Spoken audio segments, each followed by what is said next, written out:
"You were a mistake I've lived with every day," he said coldly on their anniversary. He didn't bring flowers, no gift, just venom. But she didn't cry. She didn't even blink. She just smiled, calm, graceful, unshaken. And then she leaned in, her voice barely a whisper. What she said next shook him to his core. "People often ask me, why are the women in your stories always poor and helpless? Well, not this time. This time, a powerful woman reminded the world exactly what a woman can do." Hi, my beautiful family. Welcome back to Mr. Peter Stories. Before we begin, let me say a prayer for you, because your love and presence mean everything to me. A prayer for my beautiful family. Heavenly Father, I thank you for this beautiful family you've placed in my life. Bless every heart that listens, every soul that connects through these stories. Surround them with your peace, heal their pain, and guide their steps. Let love fill their homes, let strength carry them through their trials, and let joy never leave their hearts. May these stories continue to bring comfort, inspiration, and healing. In your holy and precious name, Amen. Now, my beautiful family, I want to share something important with you. Binta and I are traveling to New York for my medical checkup with one of the best cardiologists in the world, Dr. Bruce Lerman. Many of you already know his name. I trust he's in God's hands, and I believe everything will be all right. While we're away for the next 2 to 3 days, our beloved James will be here to present the stories. But let me remind you, the words, the passion, the message, it's still mine. So I need you to promise me one thing: never leave the story in the middle. Stay with it, feel it, live it, just like always. And don't forget to like, comment, and subscribe. Have you invited your family and friends to our channel yet? This family is growing, and it's because of you. Now let's welcome James with all the love you've given me. Keep Binta and me in your prayers. We're carrying yours in our hearts. Love. Hi, my beautiful family. This is James. I'll be here with you for the next 2 to 3 days because our beloved Mr. Peter has traveled to New York for an important medical checkup. He'll be back in just 3 days, safe and strong. So please don't worry. I know some of you might feel a little disappointed not seeing him today, and I truly understand. But let's keep him in our prayers and surround him with love from afar. He misses you all deeply.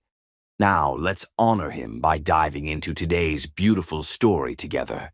Monica Anderson had destroyed bigger men than Shane Tackett before breakfast, but when he smiled at her across that boardroom table, she made the most dangerous decision of her life. She chose to let him think he was the predator. The mahogany conference table stretched like a battlefield between two armies, and Monica Anderson commanded its head like a general surveying enemy territory. Her Armani suit was midnight black, tailored to perfection, and her dark eyes held the kind of razor intelligence that made Fortune 500 CEOs confess their crimes without realizing it. At 28, she was already the youngest senior partner in Blackstone, Weaver and Associates' century-long history, Washington, D.C.'s most feared legal powerhouse. "Gentlemen," Monica's voice cut through the tension like silk over steel.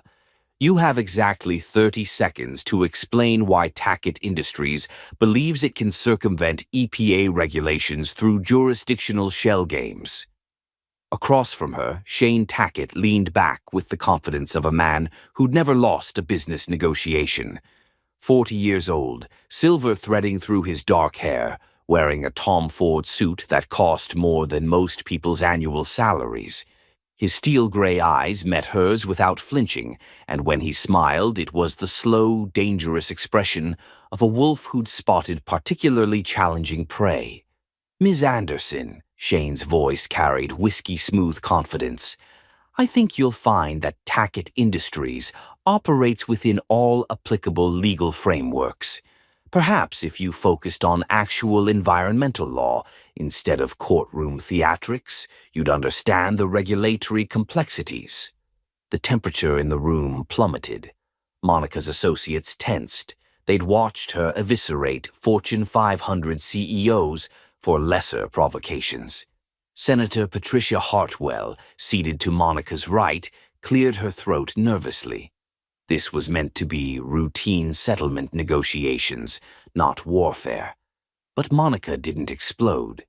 Instead, she smiled, the same expression her great-grandfather, Judge Thaddeus Anderson, had worn while sentencing robber barons to prison during the Gilded Age. The same look her father displayed when delivering Supreme Court decisions that reshaped American law. "Mr. Tackett," Monica's voice dropped to silk, "I graduated summa cum laude from Harvard Law. I edited the Harvard Law Review. I've argued 14 cases before the Supreme Court and won every single one. My family has been practicing constitutional law since before your ancestors discovered what a courtroom looked like." She paused, letting each word settle like stones in still water. "So when I tell you that your company has violated federal environmental statutes in 6 states, that's not opinion. That's documented fact." Shane's smile widened. "Impressive credentials, counselor. But credentials don't win cases. Strategy does. And I've built a billion-dollar empire by understanding that everything and everyone has a price." The challenge hung in the air between them like electricity before a storm. Monica felt something stir in her chest that she hadn't experienced in years. Genuine intrigue. Most men either cowered before her reputation or tried to diminish her with condescension. Shane Tackett was doing neither. He was meeting her as an equal, even though he was clearly outmatched. Is that so? Monica stood, her 5'8" frame commanding the room effortlessly. "Then let me educate you about price, Mr. Tackett. The EPA fine for your violations will be $47 million. The cost of retrofitting your plants to meet federal standards will be approximately $60 million. The civil lawsuits from affected communities will likely reach $200 million. She moved around the table slowly, like a predator circling wounded prey. "But the real price, the one you can't calculate, is your reputation. Because when I'm finished with this case, Tackett Industries will be synonymous with corporate irresponsibility." Shane tracked her movement, his eyes never leaving hers. "And what would it take to make this educational experience less expensive for all parties involved?" Monica stopped directly behind his chair, close enough to smell his cologne. Something expensive and masculine that made her pulse quicken despite her professional facade. This was dangerous territory. She'd built her career on being untouchable, unshakable, immune to charm. "Full compliance with all EPA standards within 6 months," she said, her voice steady. "A $50 million fund for environmental restoration, and a public apology acknowledging wrongdoing." "Counteroffer." Shane turned in his chair to face her, and suddenly they were only inches apart. "Dinner? Tonight? Just the two of us. No lawyers, no negotiators, no corporate politics. Let me show you that there's more to Shane Tackett than you think." The room fell silent. Senator Hartwell's mouth actually fell open. This wasn't how corporate negotiations worked. This wasn't how anything worked in Monica's carefully ordered world. "Mr. Tackett," Monica's voice was ice, "this is a federal environmental case, not a dating service." "I'm not asking for a date," Shane stood, bringing them face to face. "I'm asking for a chance to show you that maybe, just maybe, we want the same things. Clean air, clean water, profitable business. The difference is, I believe we can have both." Monica studied his face, her legal mind racing through possibilities and dangers. Every instinct told her to shut this down, to maintain professional distance, to crush him in court and move on to the next case. But something in his eyes stopped her, not arrogance or manipulation, but genuine curiosity. When was the last time someone had looked at her and seen not just the legendary Monica Anderson, but simply Monica? One dinner, she heard herself say, neutral ground. And if you think charm will change the legal facts of this case, you're going to be deeply disappointed. Shane's smile this time was different, softer, more real. I wouldn't dream of it, counselor. I suspect disappointing you would be a very dangerous mistake. 3 hours later, Monica sat in Le Bernardin, trying to figure out how she'd ended up across a candlelit table from Shane Tackett instead of in her office preparing to destroy him. She'd changed from her courtroom armor into a sapphire blue dress that brought out her eyes, telling herself it was just professional courtesy. So, Shane said, swirling his wineglass, tell me about the real Monica Anderson, the one who decided to become a lawyer instead of following her family into politics. Who says I didn't follow my family into politics? Monica raised an eyebrow. Law is politics, Mr. Tackett. The only difference is that in law, the rules are written down. Shane, he corrected, and somehow I doubt your story is that simple. Harvard Law Review editors don't usually end up prosecuting environmental cases unless there's passion behind it. Monica hesitated. She rarely talked about personal motivations with anyone, let alone opposing counsel. But something about the way Shane listened, completely focused, without judgment, made her want to share. I grew up spending summers at my grandmother's house in Louisiana, she said finally, Bayou country. When I was 12, a chemical plant upstream had an accident, killed everything in the water for miles. My grandmother's garden, where she'd grown vegetables for 40 years, became toxic overnight. Monica's voice softened with memory. She died 2 years later. Cancer. The plant settled out of court for $30,000. They valued my grandmother's life at $30,000. Shane was quiet for a long moment. When he spoke, his voice had lost its earlier playfulness. I'm sorry, that's unconscionable. It was legal, Monica said simply. That's when I learned the difference between what's legal and what's right. And I decided to spend my life making sure they were the same thing. Even if it means going after people like me. Monica met his eyes directly. Especially people like you. You have the power to do better, Shane. The question is whether you have the will. The dinner stretched into hours. They talked about everything: law, business, family, dreams. Shane told her about building his company from nothing after his father's empire collapsed in scandal. Monica shared her vision of using law to protect people who couldn't protect themselves. By the time they left the restaurant, something had shifted between them. This doesn't change anything legally, Monica said as they stood on the sidewalk, the D.C. night alive around them. I know, Shane replied, but maybe it changes everything else.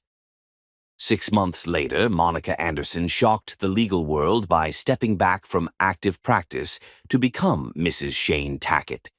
The environmental case was settled. Shane's company paid the fines, implemented the changes, and actually became a model for sustainable industry practices. Monica told herself she was making a greater impact by influencing Shane directly than she ever could from a courtroom. What she didn't realize was that in choosing love, she was about to make the biggest mistake of her life. Not marrying Shane Tackett, but forgetting who Monica Anderson really was. Chapter 2. The Caged Eagle. 5 years of marriage had taught Monica Anderson Tackett that there were worse fates than losing your freedom, like forgetting you ever possessed it. Crystal light from the dining room chandelier cast dancing shadows across Monica's face as she perfected the seating chart for their anniversary celebration. Senators, Supreme Court justices, Fortune 500 CEOs, all gathering to toast Tackett Industries' 5th consecutive year of record profits. Shane's victories, Shane's empire, Shane's legacy. Monica's manicured finger traced down the guest list, pausing at names that once would have returned her calls within minutes. Justice Walker Ironbridge, her former mentor, now relegated to distinguished guest status. Senator Rain Anderson Skyfield, her own sister, who would make polite conversation about charity galas and interior design. Judge Canyon Bluestone, her Harvard law roommate, who'd stopped calling because you're always managing Shane's calendar. Mrs. Tackett. The voice belonged to Celeste, their house manager, a efficient woman in her 50s who ran their Potomac estate with military precision. The caterers are asking about wine pairings for the fish course. Monica looked up from her notes, momentarily disoriented. Mrs. Tackett. 5 years later, the name still felt like wearing someone else's identity. The 2015 Sancerre, she replied automatically, and ensure they remember Justice Ironbridge's shellfish allergy. Of course, ma'am. Celeste hesitated. Perhaps you should review Mr. Tackett's prepared remarks for tonight. He's announcing the Beijing expansion. Monica's pen froze mid-stroke. Beijing expansion? The new manufacturing facility. The board approved it yesterday. Celeste's tone remained diplomatically neutral, but Monica caught the underlying message. Once again, Shane had made major corporate decisions without consulting his wife. His wife, who happened to possess one of America's most brilliant legal minds. Thank you, Celeste. I'll speak with him. But even as the words left her lips, Monica knew she wouldn't. The last time she'd questioned Shane's business strategy, the dubious partnership with Meridian Holdings, he'd smiled that patronizing expression and said, "Sweetheart, focus on the charity work. Leave actual business to people who understand it." Actual business, as if she hadn't spent years prosecuting executives who thought they understood business while systematically violating federal law. Monica rose from the mahogany dining table and moved to the floor-to-ceiling windows overlooking their manicured gardens. The Potomac River sparkled in afternoon sunlight, and beyond it, the D.C. skyline where she'd once dominated courtrooms and influenced policy, where Monica Anderson had wielded real power. Her reflection stared back at her from the window, still beautiful at 33, her dark skin flawless, her hair styled in the soft waves Shane preferred, instead of the sharp chignon she'd worn in court. The woman in the reflection wore Oscar de la Renta instead of Armani, pearls instead of power suits. She looked successful, pampered, content. She looked like a stranger. Monica's phone buzzed. A text from Shane. Don't wait up. Last-minute client dinner. You understand. She did understand. She understood that last-minute client dinner increasingly meant dinner with Wisteria Moonridge, the elegant blonde who'd preceded Monica as Shane's arm candy. Wisteria, who'd been conveniently hired as Tackett Industries' strategic communications consultant 6 months ago. Wisteria, who laughed at Shane's jokes with the breathless admiration of someone who'd never torn apart a Fortune 500 CEO's legal arguments in open court. Monica set down her phone and picked up the folder marked Beijing Expansion, Confidential. She shouldn't look. Wives didn't review their husbands' confidential business documents, but lawyers did. The contract made her blood run cold. Environmental assessments glossed over, labor standards that barely met minimum requirements, partnerships with companies she recognized from her prosecutorial days, companies with histories of human rights violations and environmental disasters. This was exactly the kind of deal that had brought Shane to her attention 5 years ago, the kind of deal that had made her fall in love with him when he'd promised to do better, the kind of deal he was making again, apparently confident that his loving wife would never notice or never care enough to object. Monica's hands shook as she read deeper into the documents. Payoffs disguised as consulting fees, environmental impact studies with suspicious gaps, a timeline that suggested Shane had been planning this for months while she'd been planning dinner parties and charity galas. "Mrs. Tackett," Celeste appeared in the doorway. "Your sister is here." Rain Anderson Skyfield swept into the room like a force of nature, her senatorial bearing intact even in casual clothes. 2 years older than Monica, Rain had followed their father into politics and never looked back.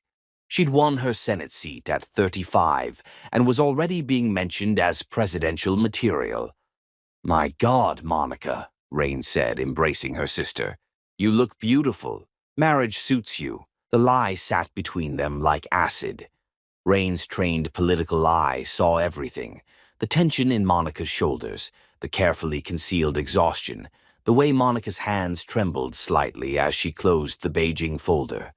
"How are you, Rain?" "Really?" Monica poured 2 glasses of wine from the bottle she'd been saving for tonight's celebration. "Busy. The Environmental Protection Committee is investigating some concerning reports about American companies' overseas operations." Rain's voice was casual, but her eyes were sharp. Companies taking advantage of lax environmental standards in developing countries. It's exactly the kind of corporate irresponsibility you used to prosecute. Monica's wineglass paused halfway to her lips. "Used to." Monica. Rain sat down across from her sister, abandoning political niceties. "Do you remember what you told me when you decided to marry Shane? You said you could do more good as his partner than as his prosecutor. You said love would make him better." "It did make him better." But Monica's voice lacked conviction. "Did it? Or did it just make him better at hiding who he really was?" Before Monica could answer, the sound of Shane's Mercedes echoed from the circular driveway. He was home early from his client dinner, probably because Wisteria had other plans. Shane entered the sitting room like he owned the world, which, Monica reflected, he essentially did. At 45, success had only made him more attractive, more confident, more commanding, more certain of his place at the center of the universe. "Rain." Shane's smile was genuine as he kissed his sister-in-law's cheek. "What brings you to our humble estate?" "Family dinner," Rain replied smoothly, "though I suspect you've eaten already." Shane loosened his tie, a gesture that once would have made Monica's pulse quicken. Now it just reminded her of all the evenings he'd come home late, smelling of expensive perfume that wasn't hers. Business dinner ran long. You know how it is. Shane poured himself a scotch from the crystal decanter, not offering any to the women. "Monica, we need to talk about tonight's guest list. I'm thinking we should seat Justice Morrison next to the Attorney General. Good optics." "Shane," Monica's voice was quiet but firm, "I saw the Beijing contracts." The silence stretched like a taut wire. Rain's political instincts kicked in. She could practically smell the danger in the room. Shane's expression didn't change, but something shifted behind his eyes. "Those are confidential business documents, Monica." "I'm your wife." "You're my wife, not my business partner." Shane's voice carried a warning. "I thought we'd establish the boundaries of your involvement in Tackett Industries." Rain stood abruptly. "I should go. Monica, we'll talk soon." She kissed her sister's cheek and whispered, too low for Shane to hear, "Remember who you are." After Rain left, Shane approached Monica with the careful steps of a man navigating a minefield. "Sweetheart, I know the Beijing deal looks complicated, but you don't understand the full picture. International business requires compromises that someone with your idealistic background might find troubling." Idealistic. The word hit Monica like a slap. "My idealistic background. You mean my legal background? My prosecutorial experience? My understanding of federal law? Your background in prosecuting American companies for trying to compete globally." Shane's tone was patient, condescending.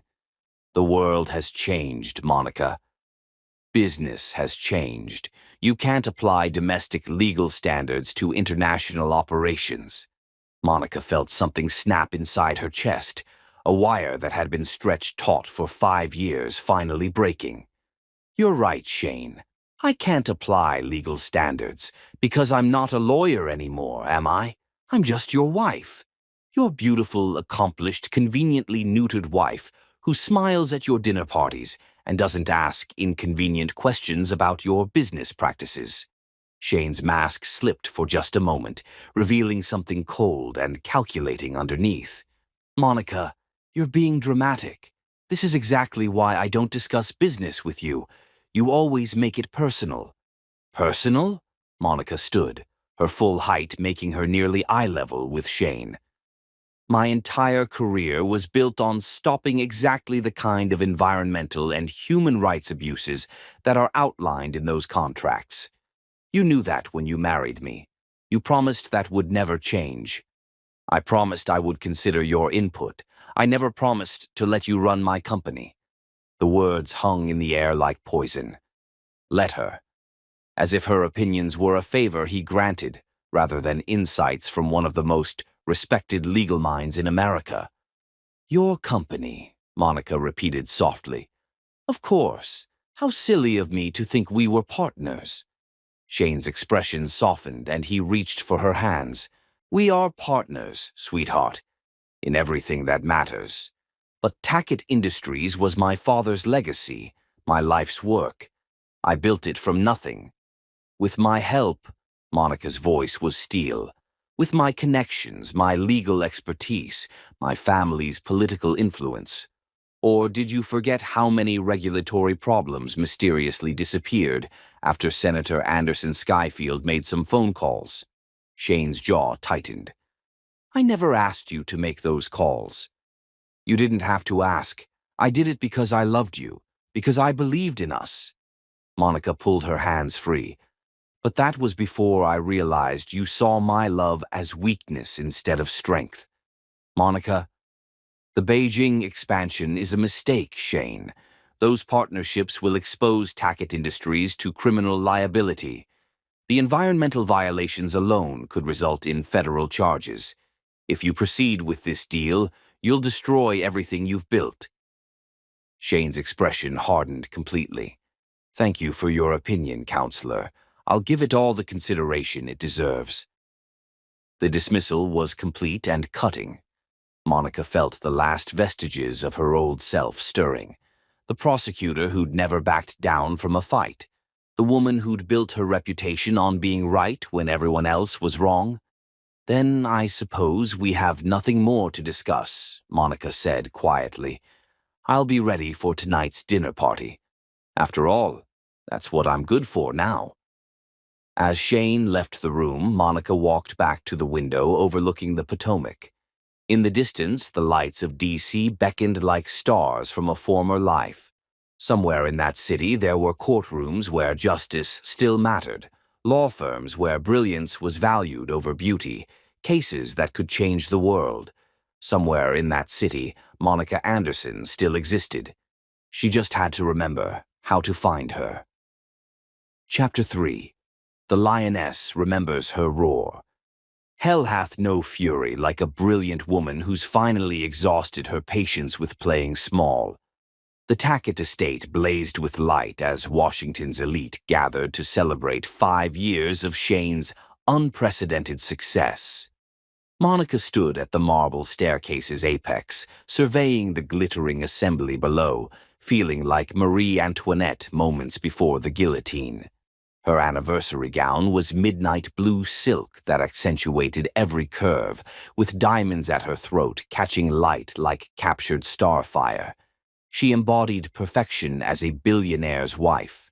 She felt like a masterful performance of someone else's life. Ladies and gentlemen, Shane's voice commanded the ballroom's attention, cutting through conversation with practiced authority. He stood beside the champagne fountain, resplendent in custom black tie, radiating the confidence of someone who'd never questioned his place atop the world. Before we continue our celebration, I want to acknowledge the woman who made all this possible. Monica's stomach dropped. Please, she thought desperately, not tonight. Not in front of everyone. My beautiful wife, Monica, Shane continued, raising his crystal flute toward her. The woman who sacrificed everything to support my vision, who transformed from a competent lawyer into the perfect corporate wife.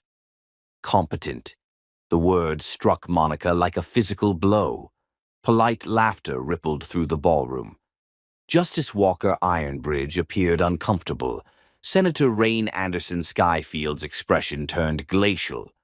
But most guests nodded approvingly. What greater achievement could a woman claim than abandoning her career for her husband's dreams? Monica descended the staircase slowly, her smile flawlessly maintained even as her heart fractured with each step. Competent. 5 years of marriage, and that's how Shane characterized her legal career. The career that had made her the youngest partner in firm history, that had influenced environmental law across 3 presidential administrations, that had imprisoned corrupt corporate executives. Darling, Shane took her hand as she reached the ballroom floor, his touch possessive rather than affectionate.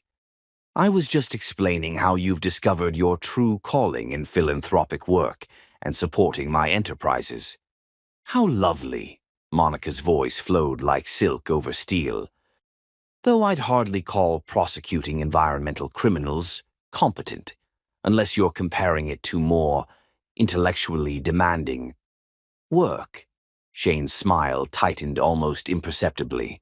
Of course not, sweetheart, but you have to admit, what you're doing now suits you so much better.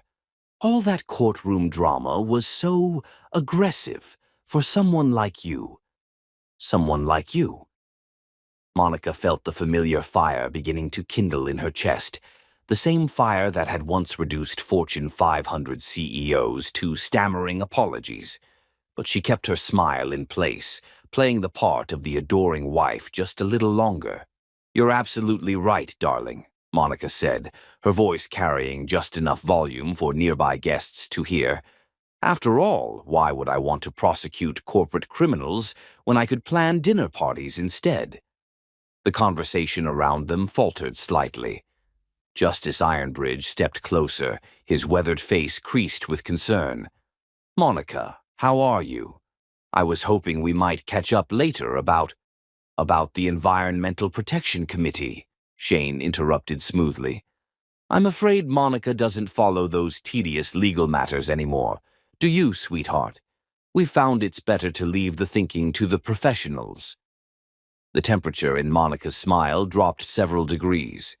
Around them, the party continued, but she was aware of a growing circle of attention.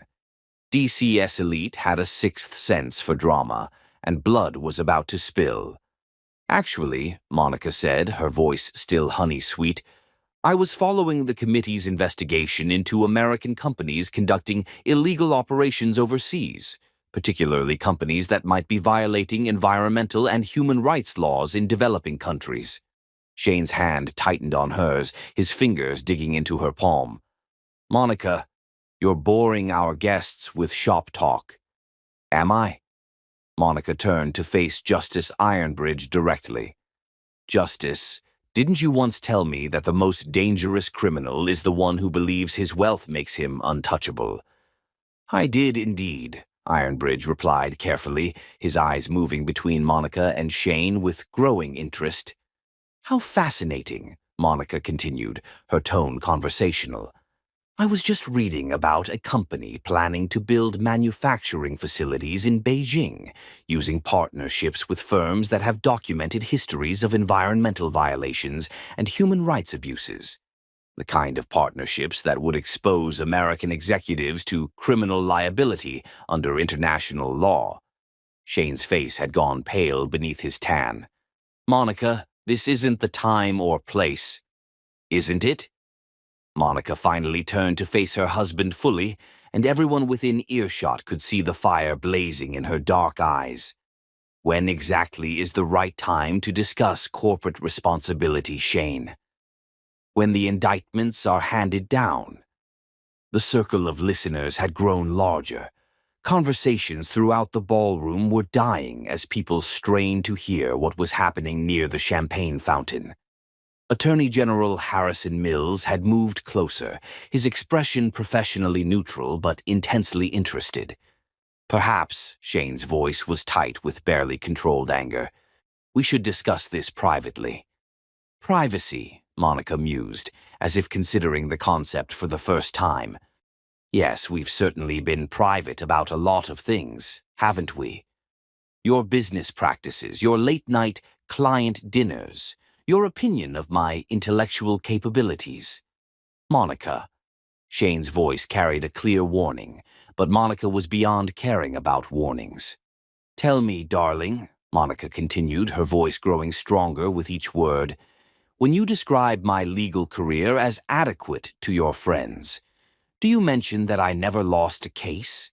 That I rewrote environmental enforcement policy? That Fortune 500 CEOs used to cross the street to avoid me? The ballroom had gone completely silent now. 300 of Washington's most powerful people were witnessing what was clearly more than a marital spat. This was a public destruction, and everyone could sense it.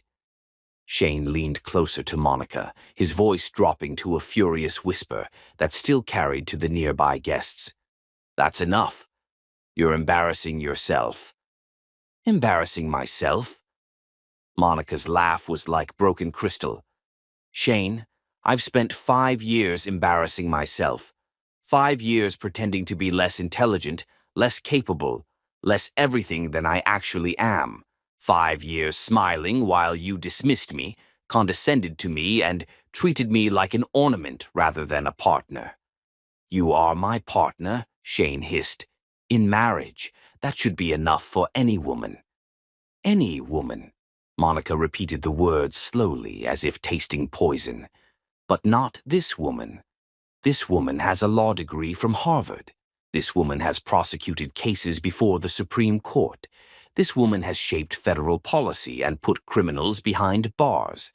This woman was never meant to be a decoration in your mansion. The crowd pressed closer, sensing the approaching climax. Monica could see her sister Rain pushing through the throng, her face a mask of concern and growing anger. Justice Ironbridge looked as if he wanted to intervene, but Attorney General Mills placed a restraining hand on his arm. This was something that needed to play out. Shane's mask was disintegrating now, revealing the cold calculation beneath his polished exterior. You're having some kind of breakdown, Monica. Anniversary stress, too much champagne. The only thing I'm breaking down is the pretense I've maintained for 5 years, Monica interrupted, her voice projecting clearly across the silent ballroom. The pretense that convinced me I could love you into becoming a decent man. The pretense that made me believe supporting your empire mattered more than upholding justice. Monica, you're being hysterical. Hysterical. The word detonated between them like a grenade. Hysterical? Monica's voice rose to courtroom projection, trained to command authority in the largest venues. Every person in the ballroom heard her with crystal clarity. I am many things, Shane Tackett, but hysterical isn't one of them. I am furious. I am disappointed. I am devastated that I wasted 5 years of my life on a man who sees brilliance as a threat rather than a gift. But I am not hysterical. Shane's face flushed red with humiliation and rage. The careful control he'd maintained throughout his public life was cracking under the pressure of Monica's assault. You want to know what I really think? Shane's voice was shaking with fury. Fine. I've hated you since the day we married. You with your superior attitude, your constant judgment, your need to be right about everything. Marrying you was the biggest mistake of my life. The words exploded across the ballroom like artillery fire. Gasps echoed from the crowd. Several women pressed hands to their mouths in shock. Attorney General Mills looked as if he were witnessing a fatal car accident. But Monica didn't flinch. Instead, something extraordinary happened. For the first time in 5 years, Monica Anderson smiled her real smile, not the practiced diplomatic expression of Mrs. Shane Tackett, but the dangerous, predatory smile of the prosecutor who had never lost a case. Well, Monica said, her voice dropping to a whisper that somehow carried to every corner of the room. That's the first honest thing you've said to me in 5 years. She stepped closer to Shane, close enough that only he could hear her next words, though the entire ballroom strained to listen. Shane Tackett, Monica whispered, her voice like silk over steel. You have no idea who you just declared war on. You're about to discover what happens when you try to cage an apex predator. You have 30 days to learn exactly who Monica Anderson really is, and then you'll spend the rest of your life trying to earn what you just threw away. Monica turned to face the stunned crowd, her head high, her smile radiant. Ladies and gentlemen, thank you for joining us for what has been a truly illuminating anniversary celebration. I hope you'll excuse me. I have some very important calls to make. She walked through the crowd like a queen passing through her subjects. People stepped aside automatically, some in shock, others in what looked suspiciously like admiration. As she reached the entrance to the ballroom, Monica paused and looked back one final time. Shane stood frozen by the champagne fountain, his face a mask of rage and dawning realization. Around him, 300 of Washington's most powerful people buzzed with excitement and speculation. By tomorrow, the story of the Tackett anniversary disaster would be the talk of every law firm, congressional office, and boardroom in the city.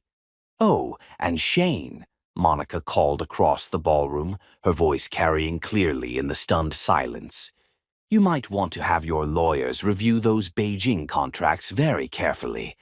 I have a feeling they're about to become very relevant to your future. Monica Anderson walked out of her husband's mansion and into the D.C. night, leaving behind 5 years of suffocating perfection. Behind her, the party dissolved into chaos as guests rushed to spread the news of what they'd witnessed. The sleeping lioness had finally awakened, and she was hungry. Chapter 4. The Hunter Becomes the Hunted. Monica Anderson had spent 5 years documenting her husband's federal crimes from their breakfast table.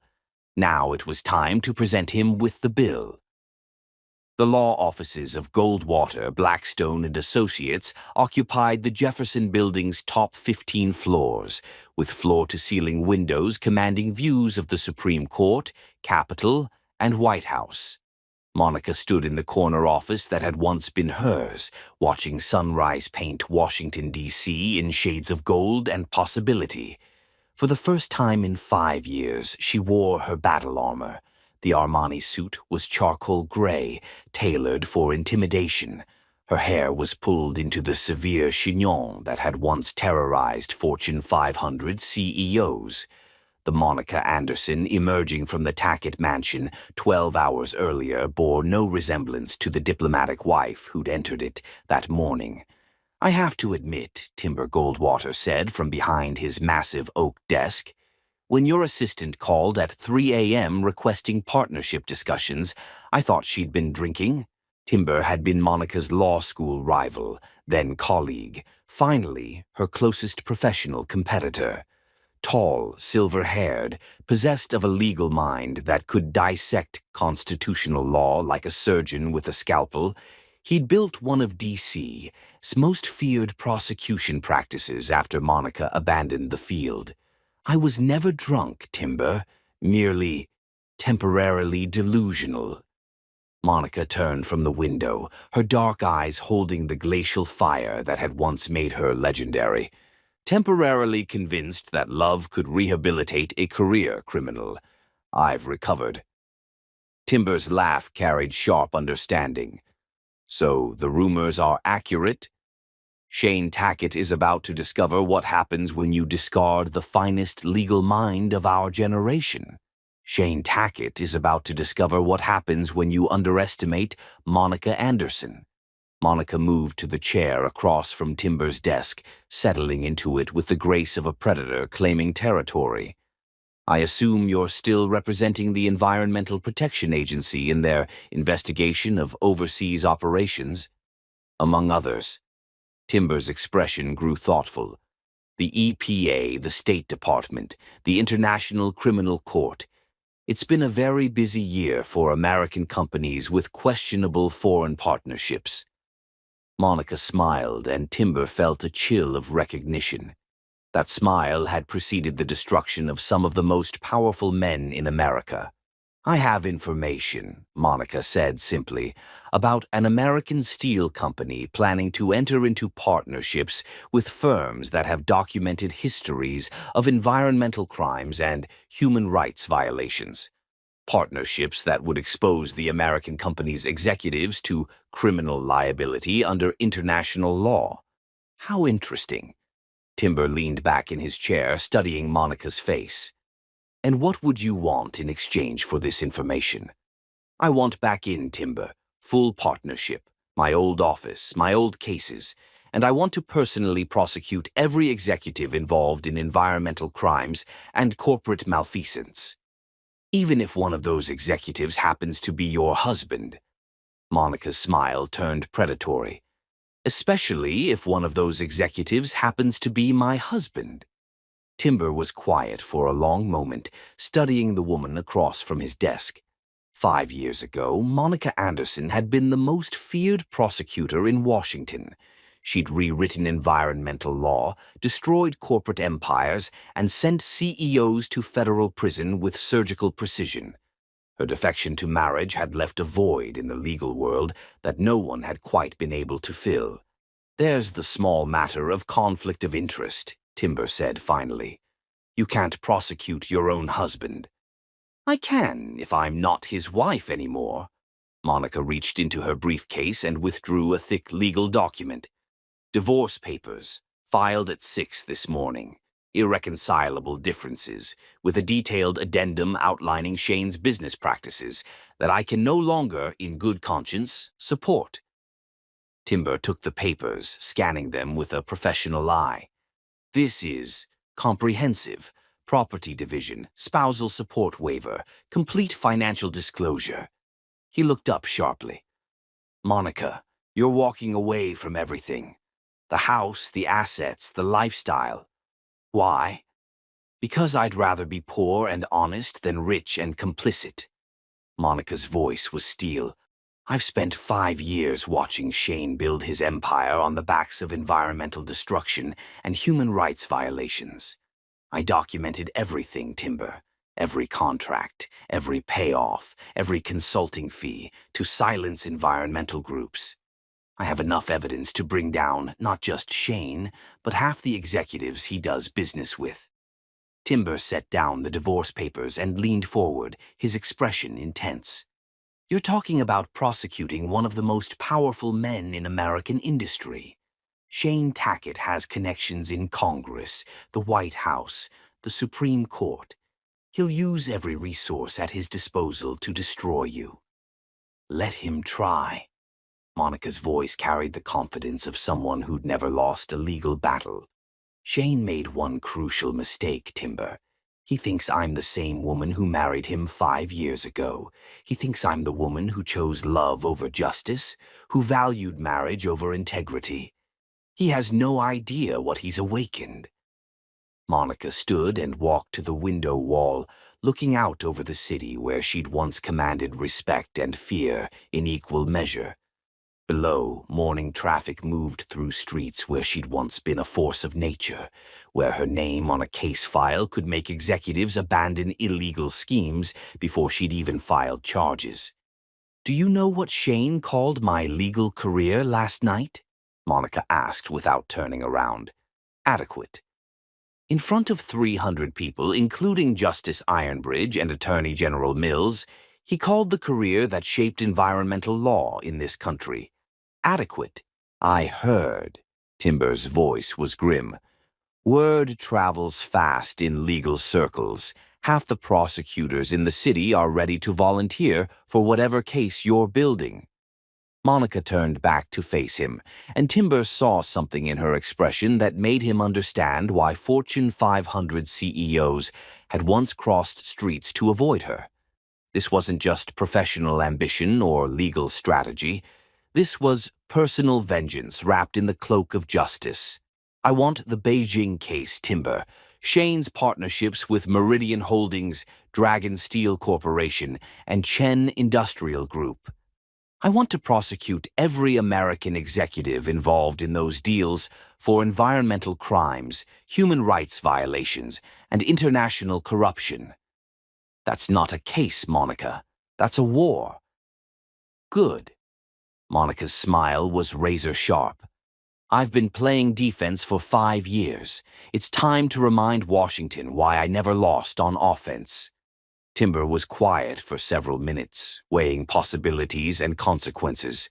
Finally, he nodded slowly. Full partnership. Your old office. Complete autonomy on prosecution strategy. But Monica, once we file these charges, there's no going back. You'll be declaring war on one of the most powerful men in America. I declared war last night, Monica replied calmly. I'm just choosing the battlefield now. By noon, the news had exploded across legal and business circles. Monica Anderson was back. The legendary prosecutor who'd disappeared into marriage 5 years ago had returned to the law with a vengeance, and her first target was her own husband's company. Shane's reaction came in the form of a phone call that went straight to voicemail. Monica listened to his message from her restored corner office, watching FBI agents enter the Tackett Industries building across the street. Monica, what the hell do you think you're doing? You can't just walk away from our marriage because you had a bad night. Call me. We can work this out. You're being emotional and irrational, and you're going to destroy both our lives over a misunderstanding. Monica deleted the message without a second thought. Emotional and irrational. Even facing the destruction of his empire, Shane still couldn't see her as anything more than a hysterical woman having a breakdown. The second message came an hour later, after news of the FBI raids had reached Shane.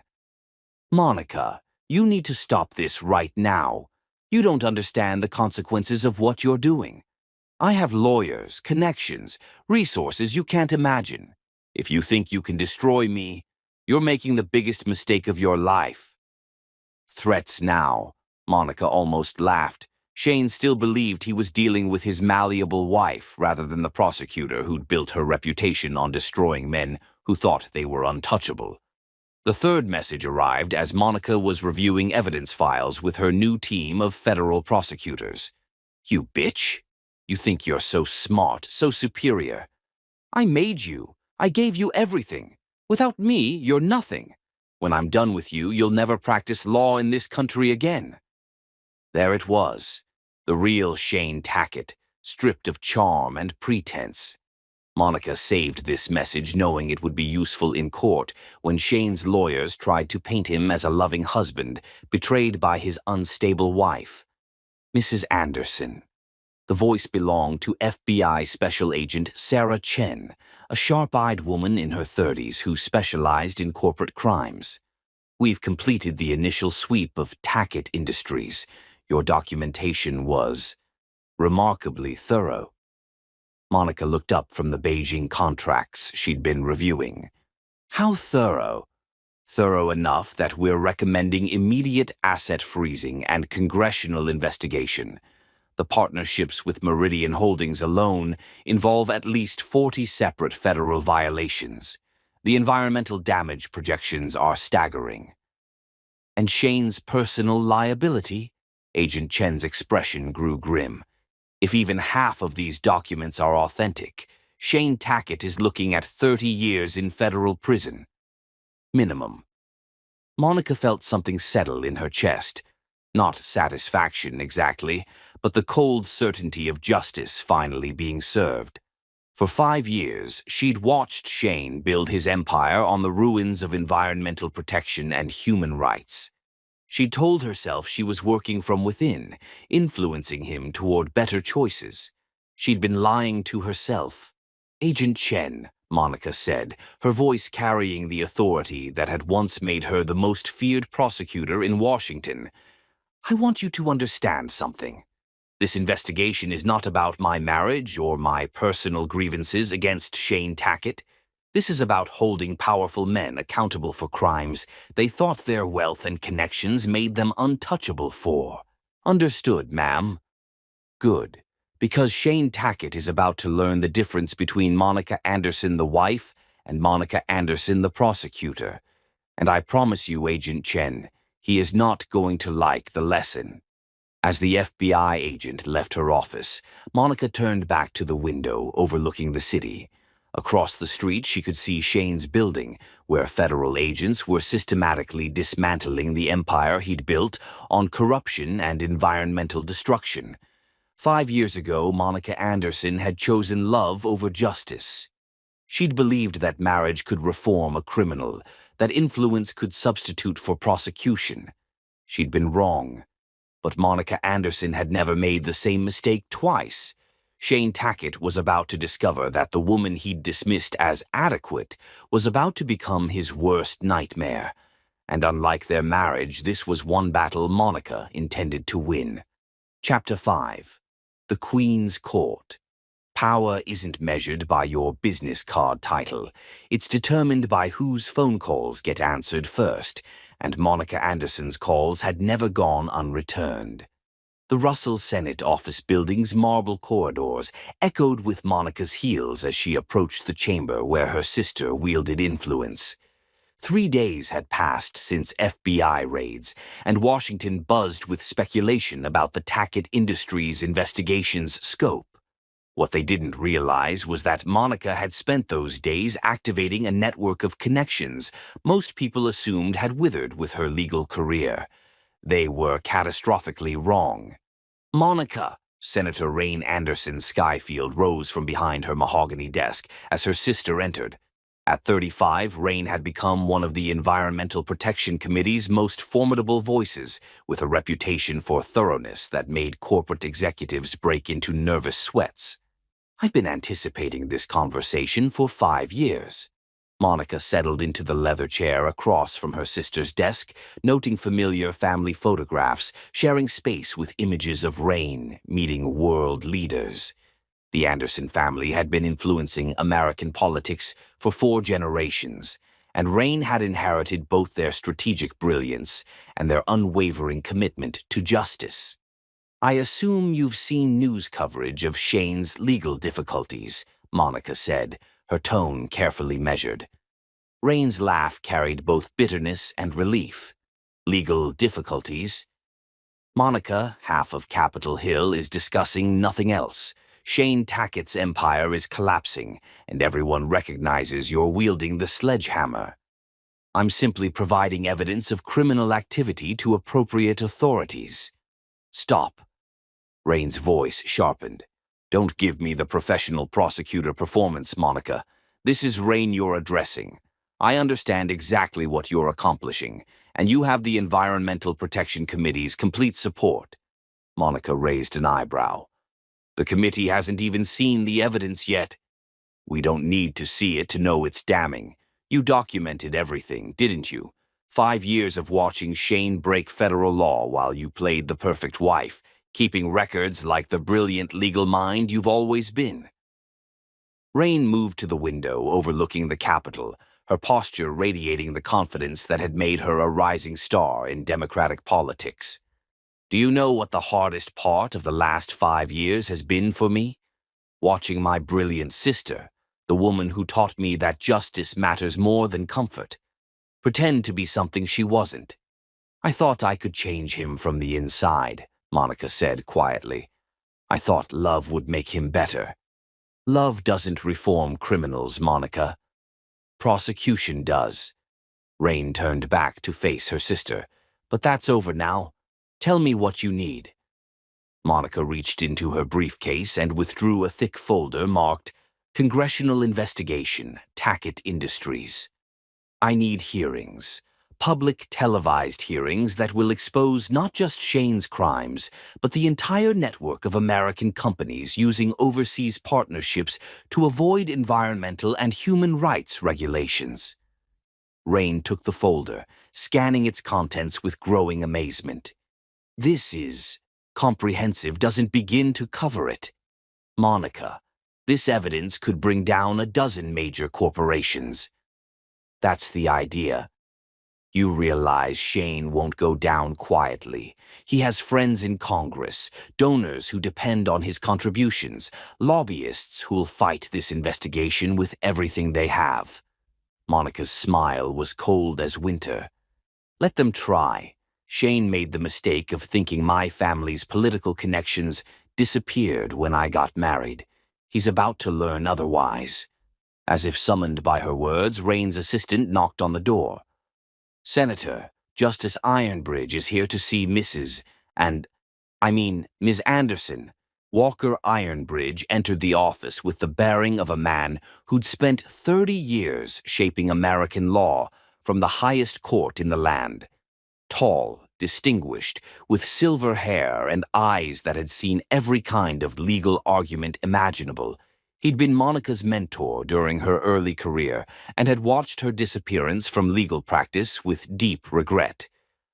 "Monica," he said, his voice carrying warmth tinged with relief, "when I heard you were back, I had to see for myself if the rumors were true." "Justice Ironbridge," Monica stood to embrace her former mentor.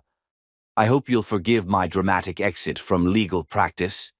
"Nothing to forgive. But I have to ask, are you prepared for what's coming? Shane Tackett has friends in high places, and they'll use every resource to protect him." Monica's expression hardened. "Justice, with respect, Shane Tackett's friends in high places are about to discover that my friends sit higher." The statement hung in the air like a challenge.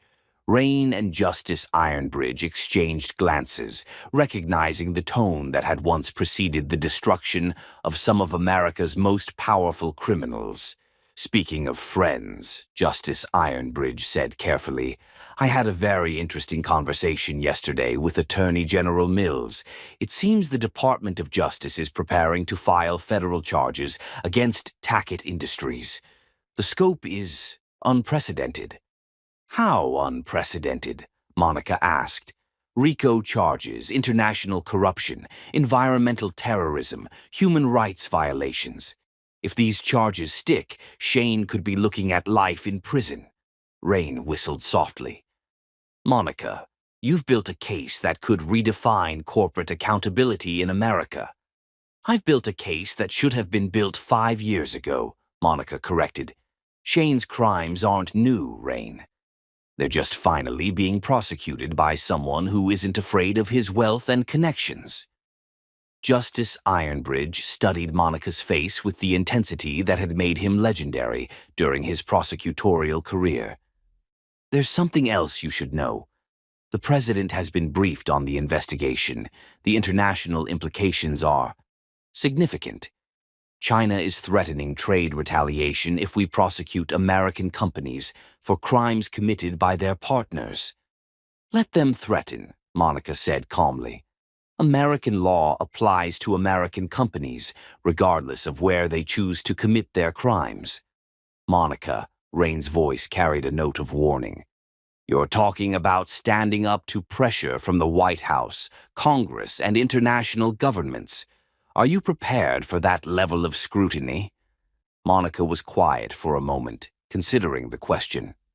Then she smiled, and both Rain and Justice Ironbridge felt a chill of recognition.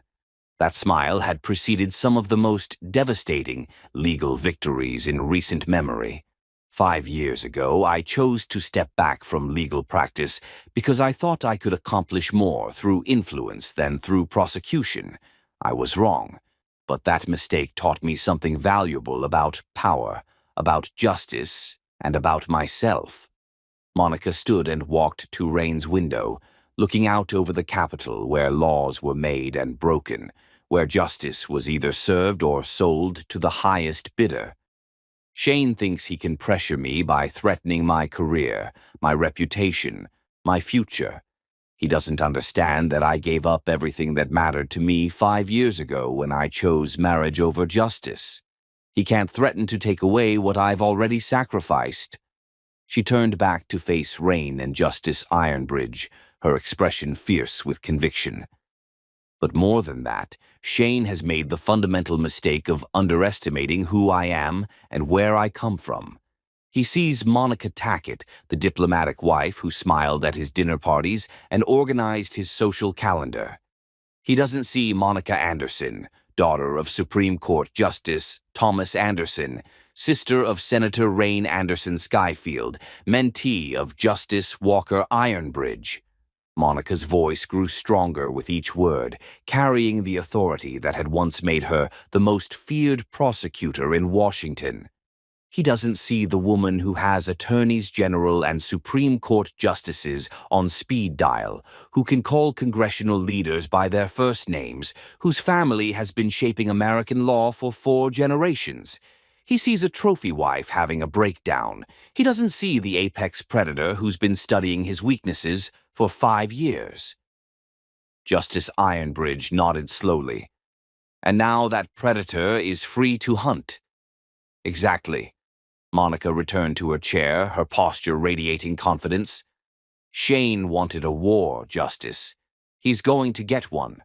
But it won't be fought in the press or through social pressure. It will be fought in courtrooms and congressional chambers, with evidence and law and the full weight of American justice. Rain leaned forward, her expression intense.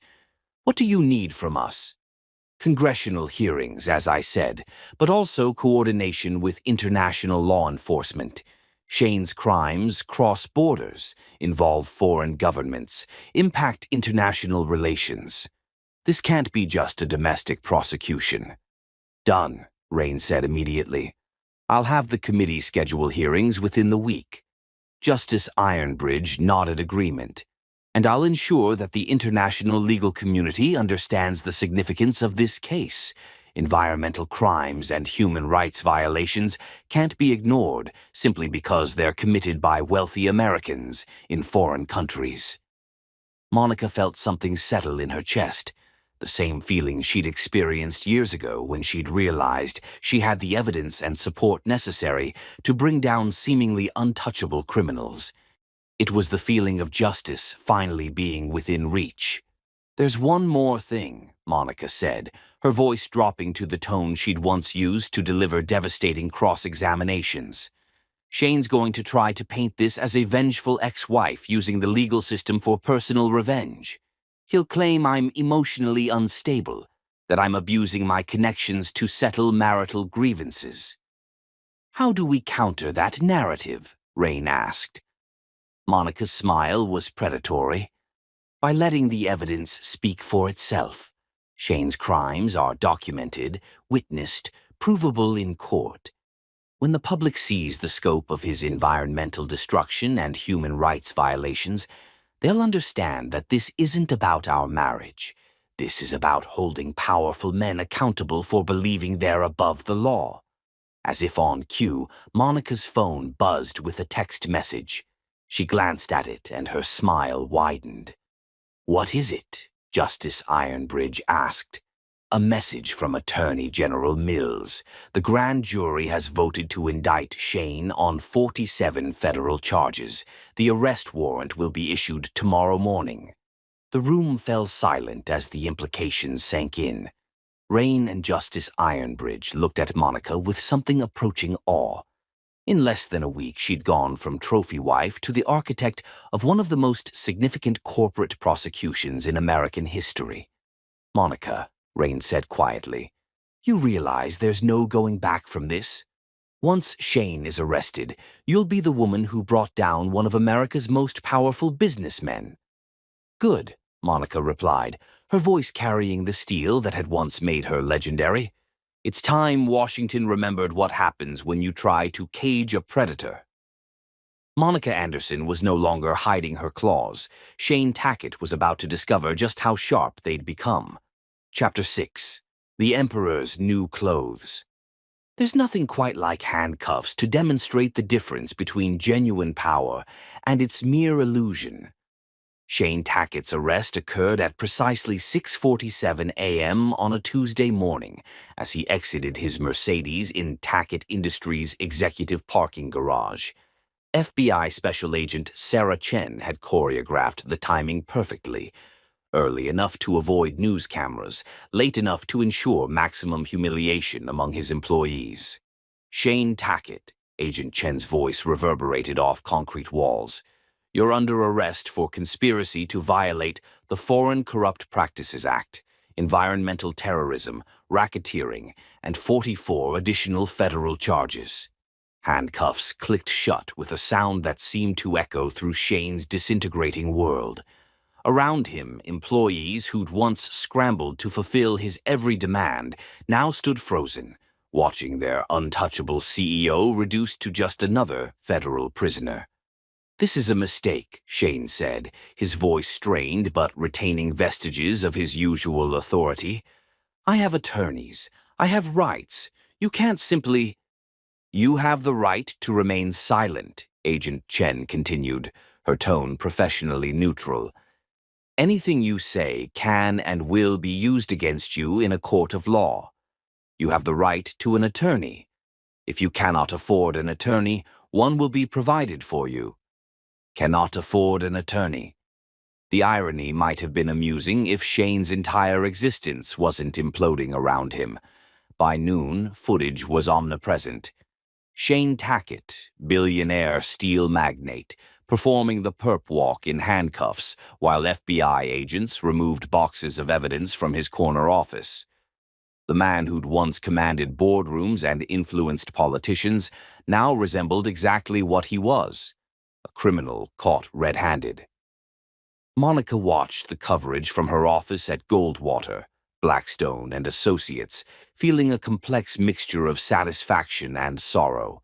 This was justice, but it was also the complete destruction of a man she'd once loved enough to sacrifice her career for.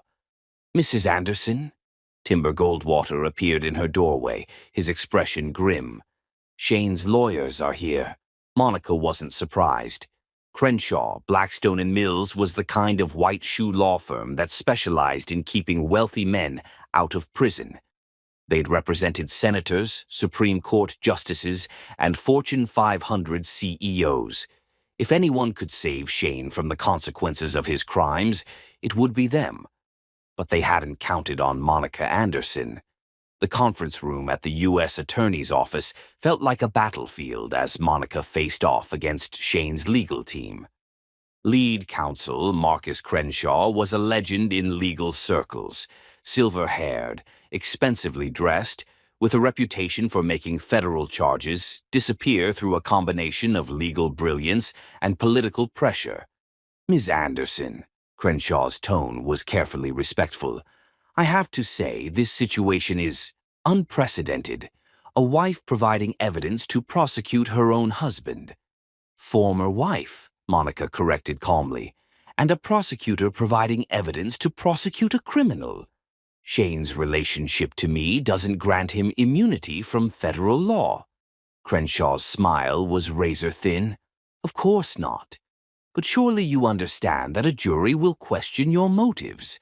A bitter divorce, a marriage ended in scandal, a woman seeking revenge against the man who disappointed her." Monica felt Timber tense beside her, but she remained perfectly calm. She'd expected this strategy: discredit the prosecutor, make it about emotion rather than evidence. "Mr. Crenshaw," Monica's voice carried the authority that had once made her legendary, "are you suggesting that environmental terrorism becomes legal when the prosecutor happens to have once been married to the terrorist?" "I'm suggesting that your obvious personal animus toward my client calls into question." "My obvious commitment to justice," Monica interrupted, "calls into question why crimes of this magnitude weren't prosecuted years ago. But better late than never." Crenshaw leaned back, reassessing his opponent. He'd expected a bitter ex-wife seeking revenge. Instead, he was facing the legendary Monica Anderson, the prosecutor who'd never lost a case, whose reputation for legal brilliance was matched only by her reputation for absolute integrity. "Ms. Anderson," Crenshaw tried a different approach, "surely we can reach some accommodation. Mr. Tackett is willing to pay substantial fines, implement compliance measures, even step down from day-to-day operations. Mr. Tackett," Monica's voice was ice, "is willing to avoid federal prison. Unfortunately for him, environmental terrorism and international corruption aren't misdemeanors that can be resolved with fines and promises. You're talking about destroying a man's life over business decisions that are common practice in international commerce. Monica stood, her full height radiating authority. I'm talking about holding a man accountable for crimes that have destroyed ecosystems, violated human rights, and corrupted international commerce. If those crimes have destroyed his life, perhaps he should have considered that before he committed them. The room fell silent. Crenshaw's team exchanged glances, clearly recognizing that their usual strategies weren't working against this particular prosecutor. There's something else you should know, Monica continued, her tone conversational but deadly. The evidence against your client isn't limited to documentation I provided. Congressional investigators have uncovered additional crimes. International law enforcement has provided evidence of offshore corruption, and environmental groups have documented the human cost of your client's operations. Monica moved to the window overlooking the DC skyline, her voice carrying to every corner of the room. Your client made the mistake of believing that wealth and connections made him untouchable. He's about to learn that justice doesn't recognize diplomatic immunity for billionaires. Crenshaw's composure cracked slightly. Ms. Anderson, you're talking about a prosecution that could have international ramifications. The Chinese government has already threatened trade retaliation. The Chinese government, Monica turned back to face him, can threaten whatever they like. American law applies to American citizens, regardless of where they choose to commit their crimes or which foreign governments profit from those crimes. You're being unreasonable. I'm being a prosecutor. Monica returned to her seat, her expression implacable. Something I should have been 5 years ago instead of playing house with a criminal. The meeting ended with no resolution, which was exactly what Monica had expected. Shane's lawyers left with the understanding that they were facing not just a prosecutor, but a force of nature who had 5 years of anger and a lifetime of legal brilliance focused on destroying their client. That evening, Monica found herself in the unexpected position of receiving a call from Shane himself. He'd been released on a $10 million bond, pocket change for a billionaire, but the electronic ankle monitor would ensure he couldn't flee the country. Monica. Shane's voice was strained, desperate. We need to talk. We have nothing to discuss, Shane. Anything you want to say can go through your lawyers. Please, 5 years of marriage has to count for something. I know I made mistakes. Mistakes? Monica's laugh was bitter. Shane, you committed 47 federal crimes. That's not making mistakes. That's being a career criminal who happened to own a tuxedo. I gave you everything, Monica. The house, the lifestyle, the social position. You gave me a cage. Monica's voice was quiet but deadly. You took one of the most respected prosecutors in America and turned her into a decoration for your dinner parties. You had a legal legend willing to be your partner, and you chose to make her your pet instead. Shane was quiet for a long moment. When he spoke again, his voice was smaller, more vulnerable than she'd heard it in years.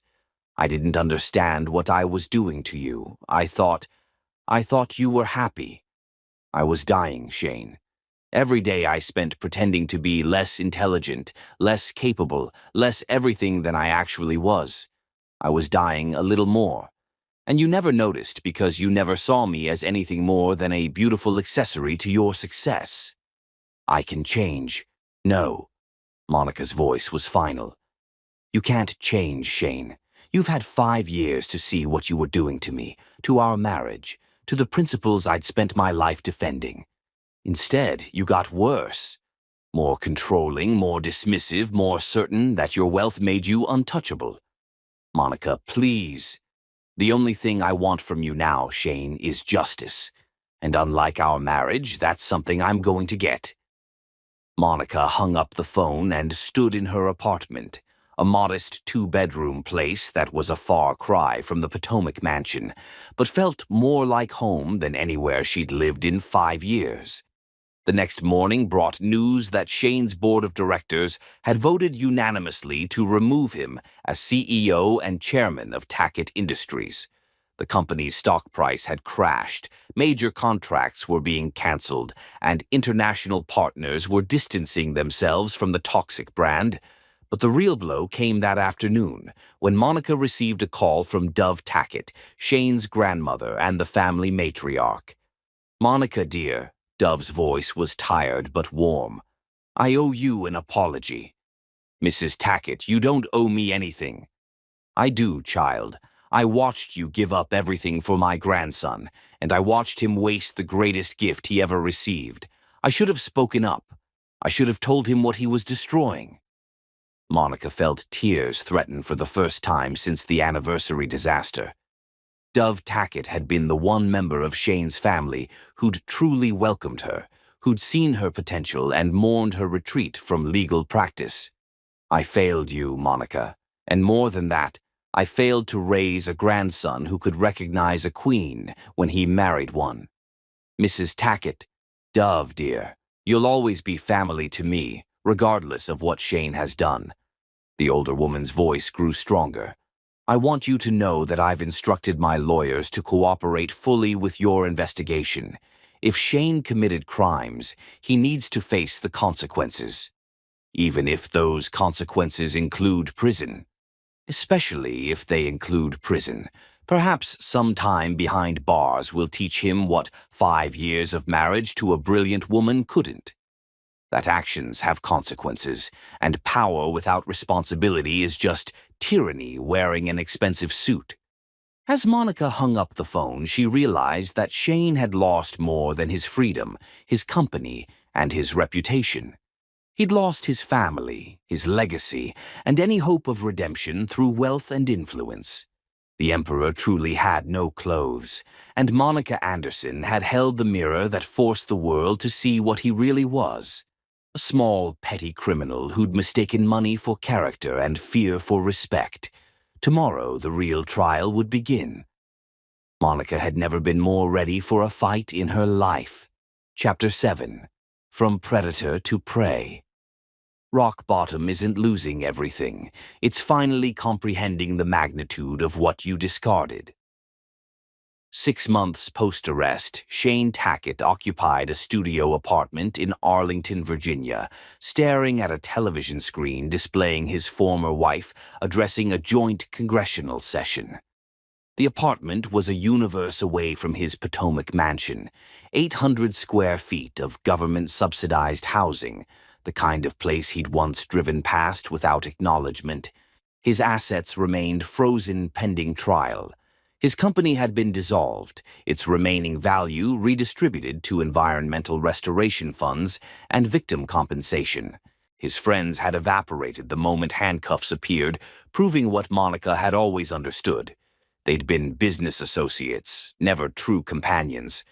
But worse than the poverty, worse than the isolation, worse than the ankle monitor that tracked his every movement, was watching Monica Anderson reclaim her throne as the most powerful legal mind in America.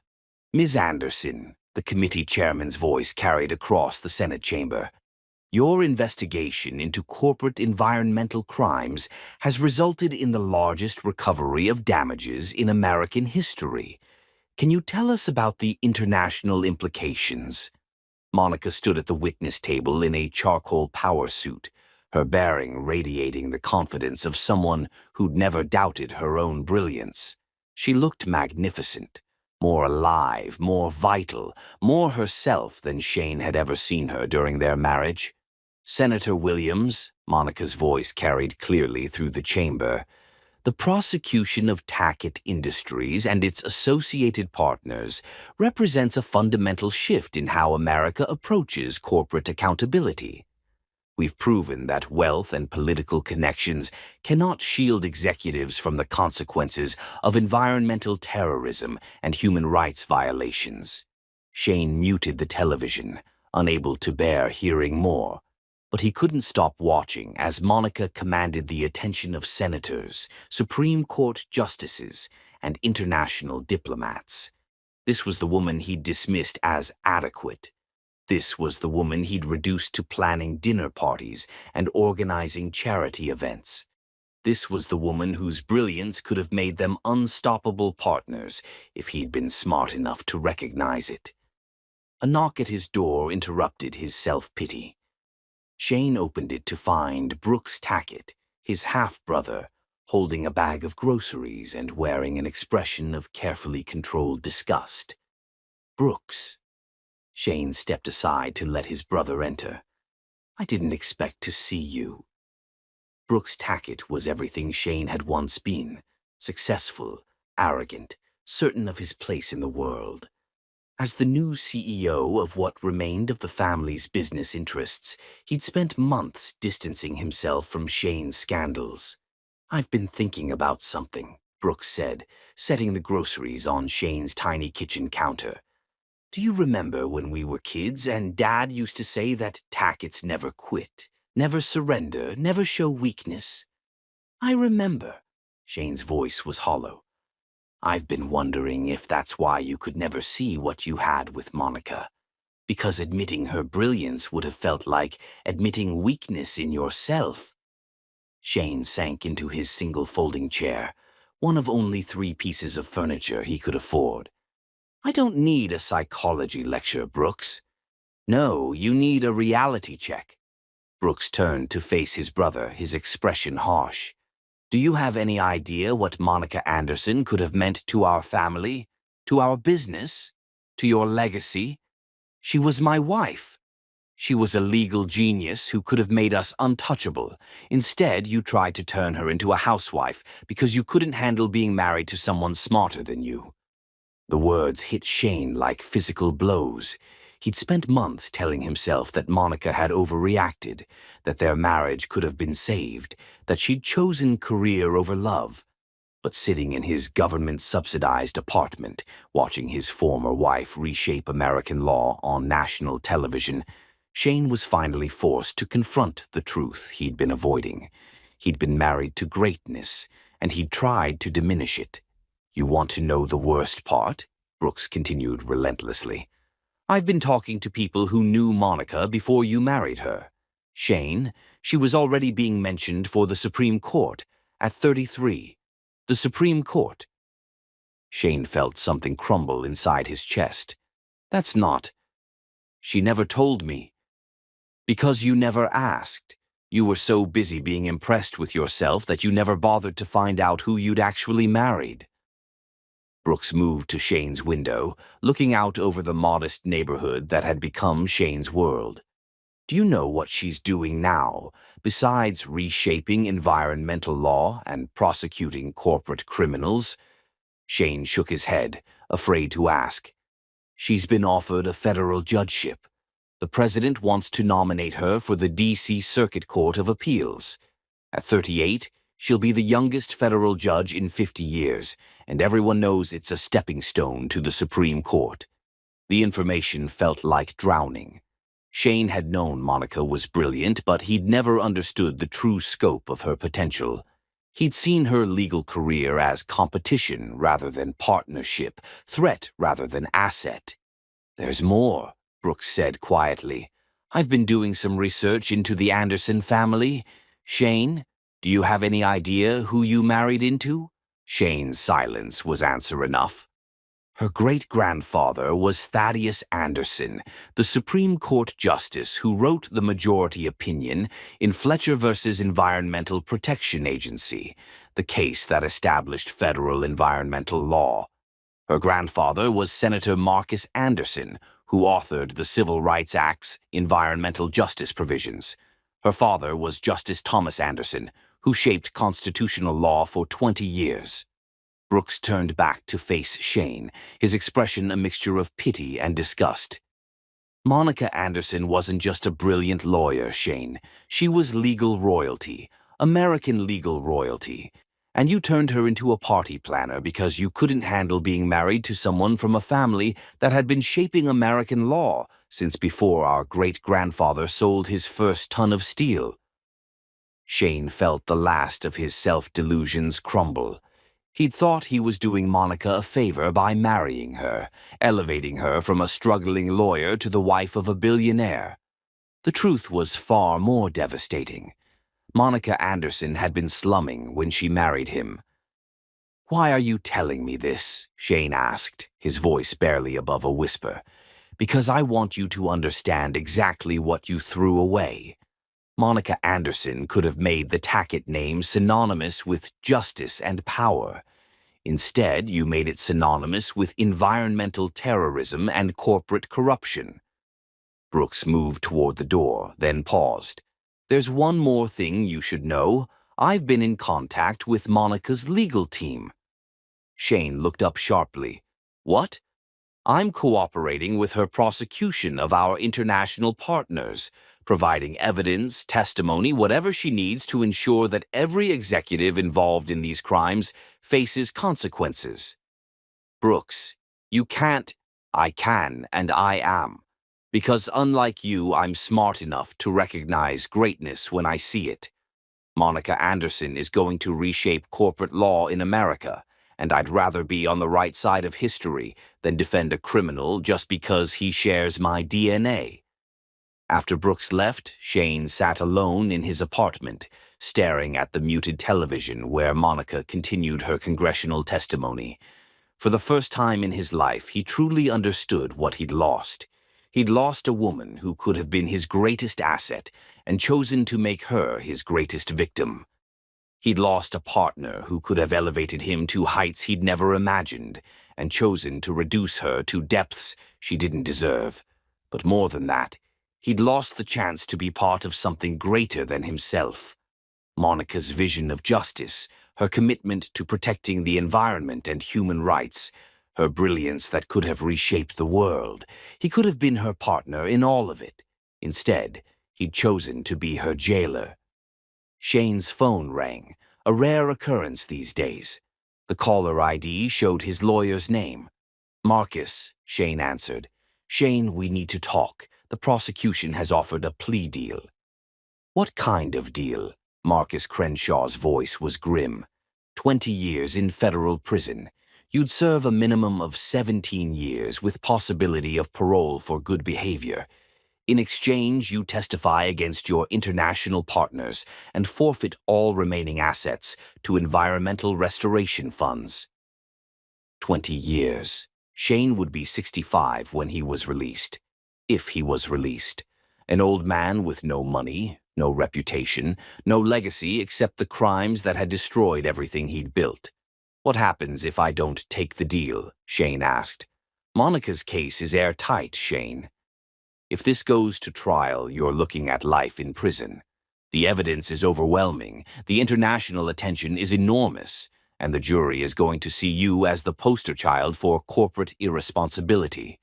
Shane closed his eyes, thinking of Monica's words from their last conversation. "The only thing I want from you now is justice." She was going to get it. "I need time to think," Shane said. "You have 48 hours. After that, the deal is off the table." As Shane hung up the phone, he looked back at the television where Monica was concluding her testimony. The camera caught her face in profile, showing the strength and intelligence that had first attracted him years ago in that boardroom confrontation. She looked like a queen addressing her subjects. She looked like justice personified. She looked like everything Shane had been too small and too threatened to appreciate when he'd had the chance.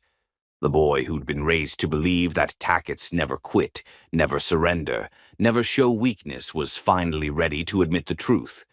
Monica Anderson had always been too good for him. He'd just been too arrogant to see it. Now, sitting in his government apartment, facing 20 years in prison, watching the woman he'd destroyed rise to heights he could never have imagined, Shane Tackett finally understood the difference between power and greatness. Monica had always possessed both. He'd only ever had the illusion of the first. Chapter 8. The Valley of Dry Bones. Redemption begins when you stop crafting excuses and start making amends. even when forgiveness seems impossible. The construction site at dawn was a symphony of grinding engines and shouting voices, the kind of honest noise Shane Tackett had forgotten existed during his years in climate-controlled boardrooms. His hands, once softened by decades of desk work, were now calloused and scarred from 3 months of manual labor.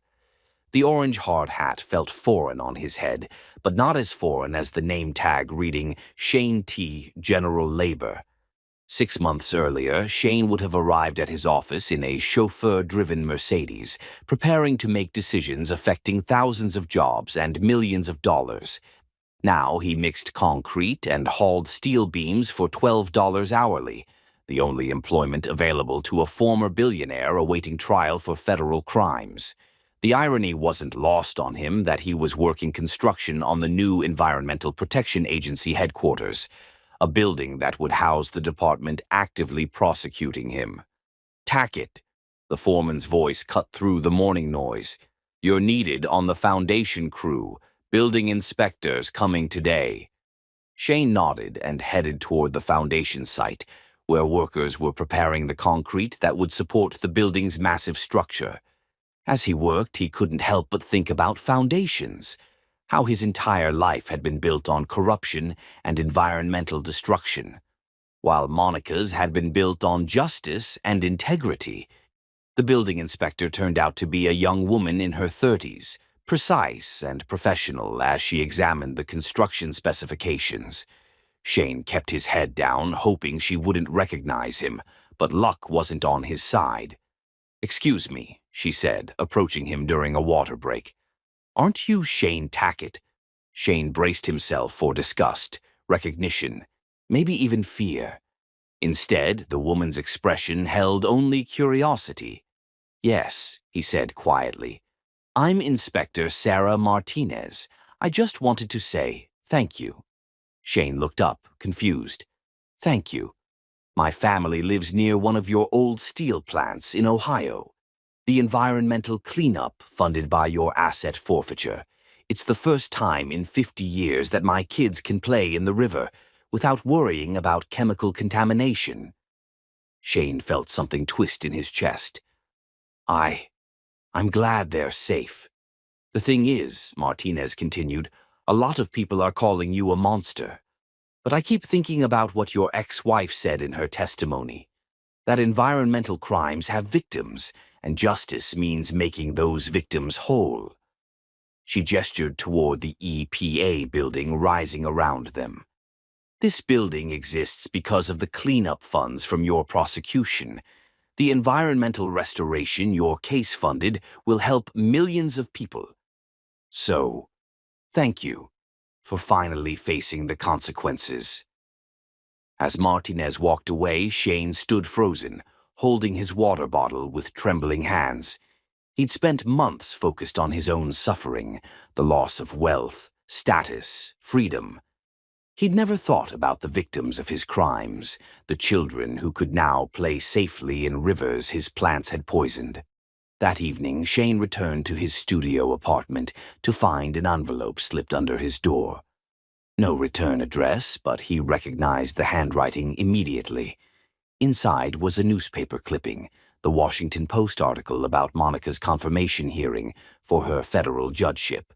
The accompanying photo showed her at the witness table, fielding questions from senators with the poise and brilliance that had once made Shane fall in love with her. Attached was a handwritten note in Monica's precise script. "Shane, I thought you should see what justice looks like when it's not corrupted by greed and ego. This is who I always was. You just chose not to see it. Master of Arts." Shane sank into his folding chair, studying the photograph. Monica looked radiant, not just beautiful, but alive in a way she'd never been during their marriage. This was Monica Anderson, federal judge, environmental law expert, the woman who was reshaping American justice one case at a time. This was the woman he'd tried to turn into a housewife.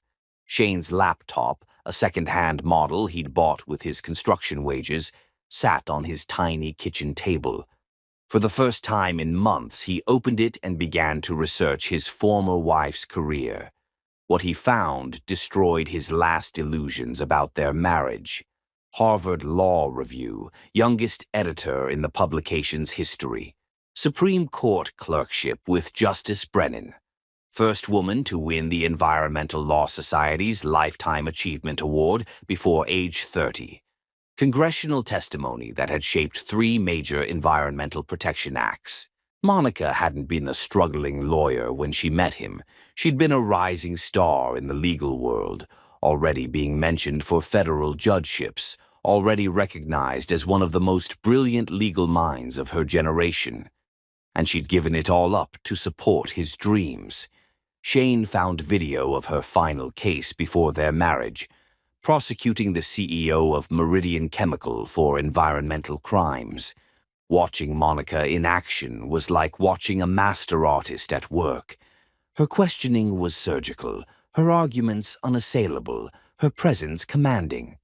The defendant broke down and confessed to crimes he'd been denying for years. This was the woman Shane had called adequate. The research led him deeper into the Anderson family history. 4 generations of legal brilliance, Supreme Court justices and senators, a family that had shaped American law since the Civil War. Monica hadn't just married down when she chose Shane. She'd married so far down it was like a duchess choosing to marry a stable boy. But unlike fairy tales, this particular stable boy had been too threatened by his princess's crown to appreciate her choosing to wear his ring instead. Shane's phone rang, interrupting his research.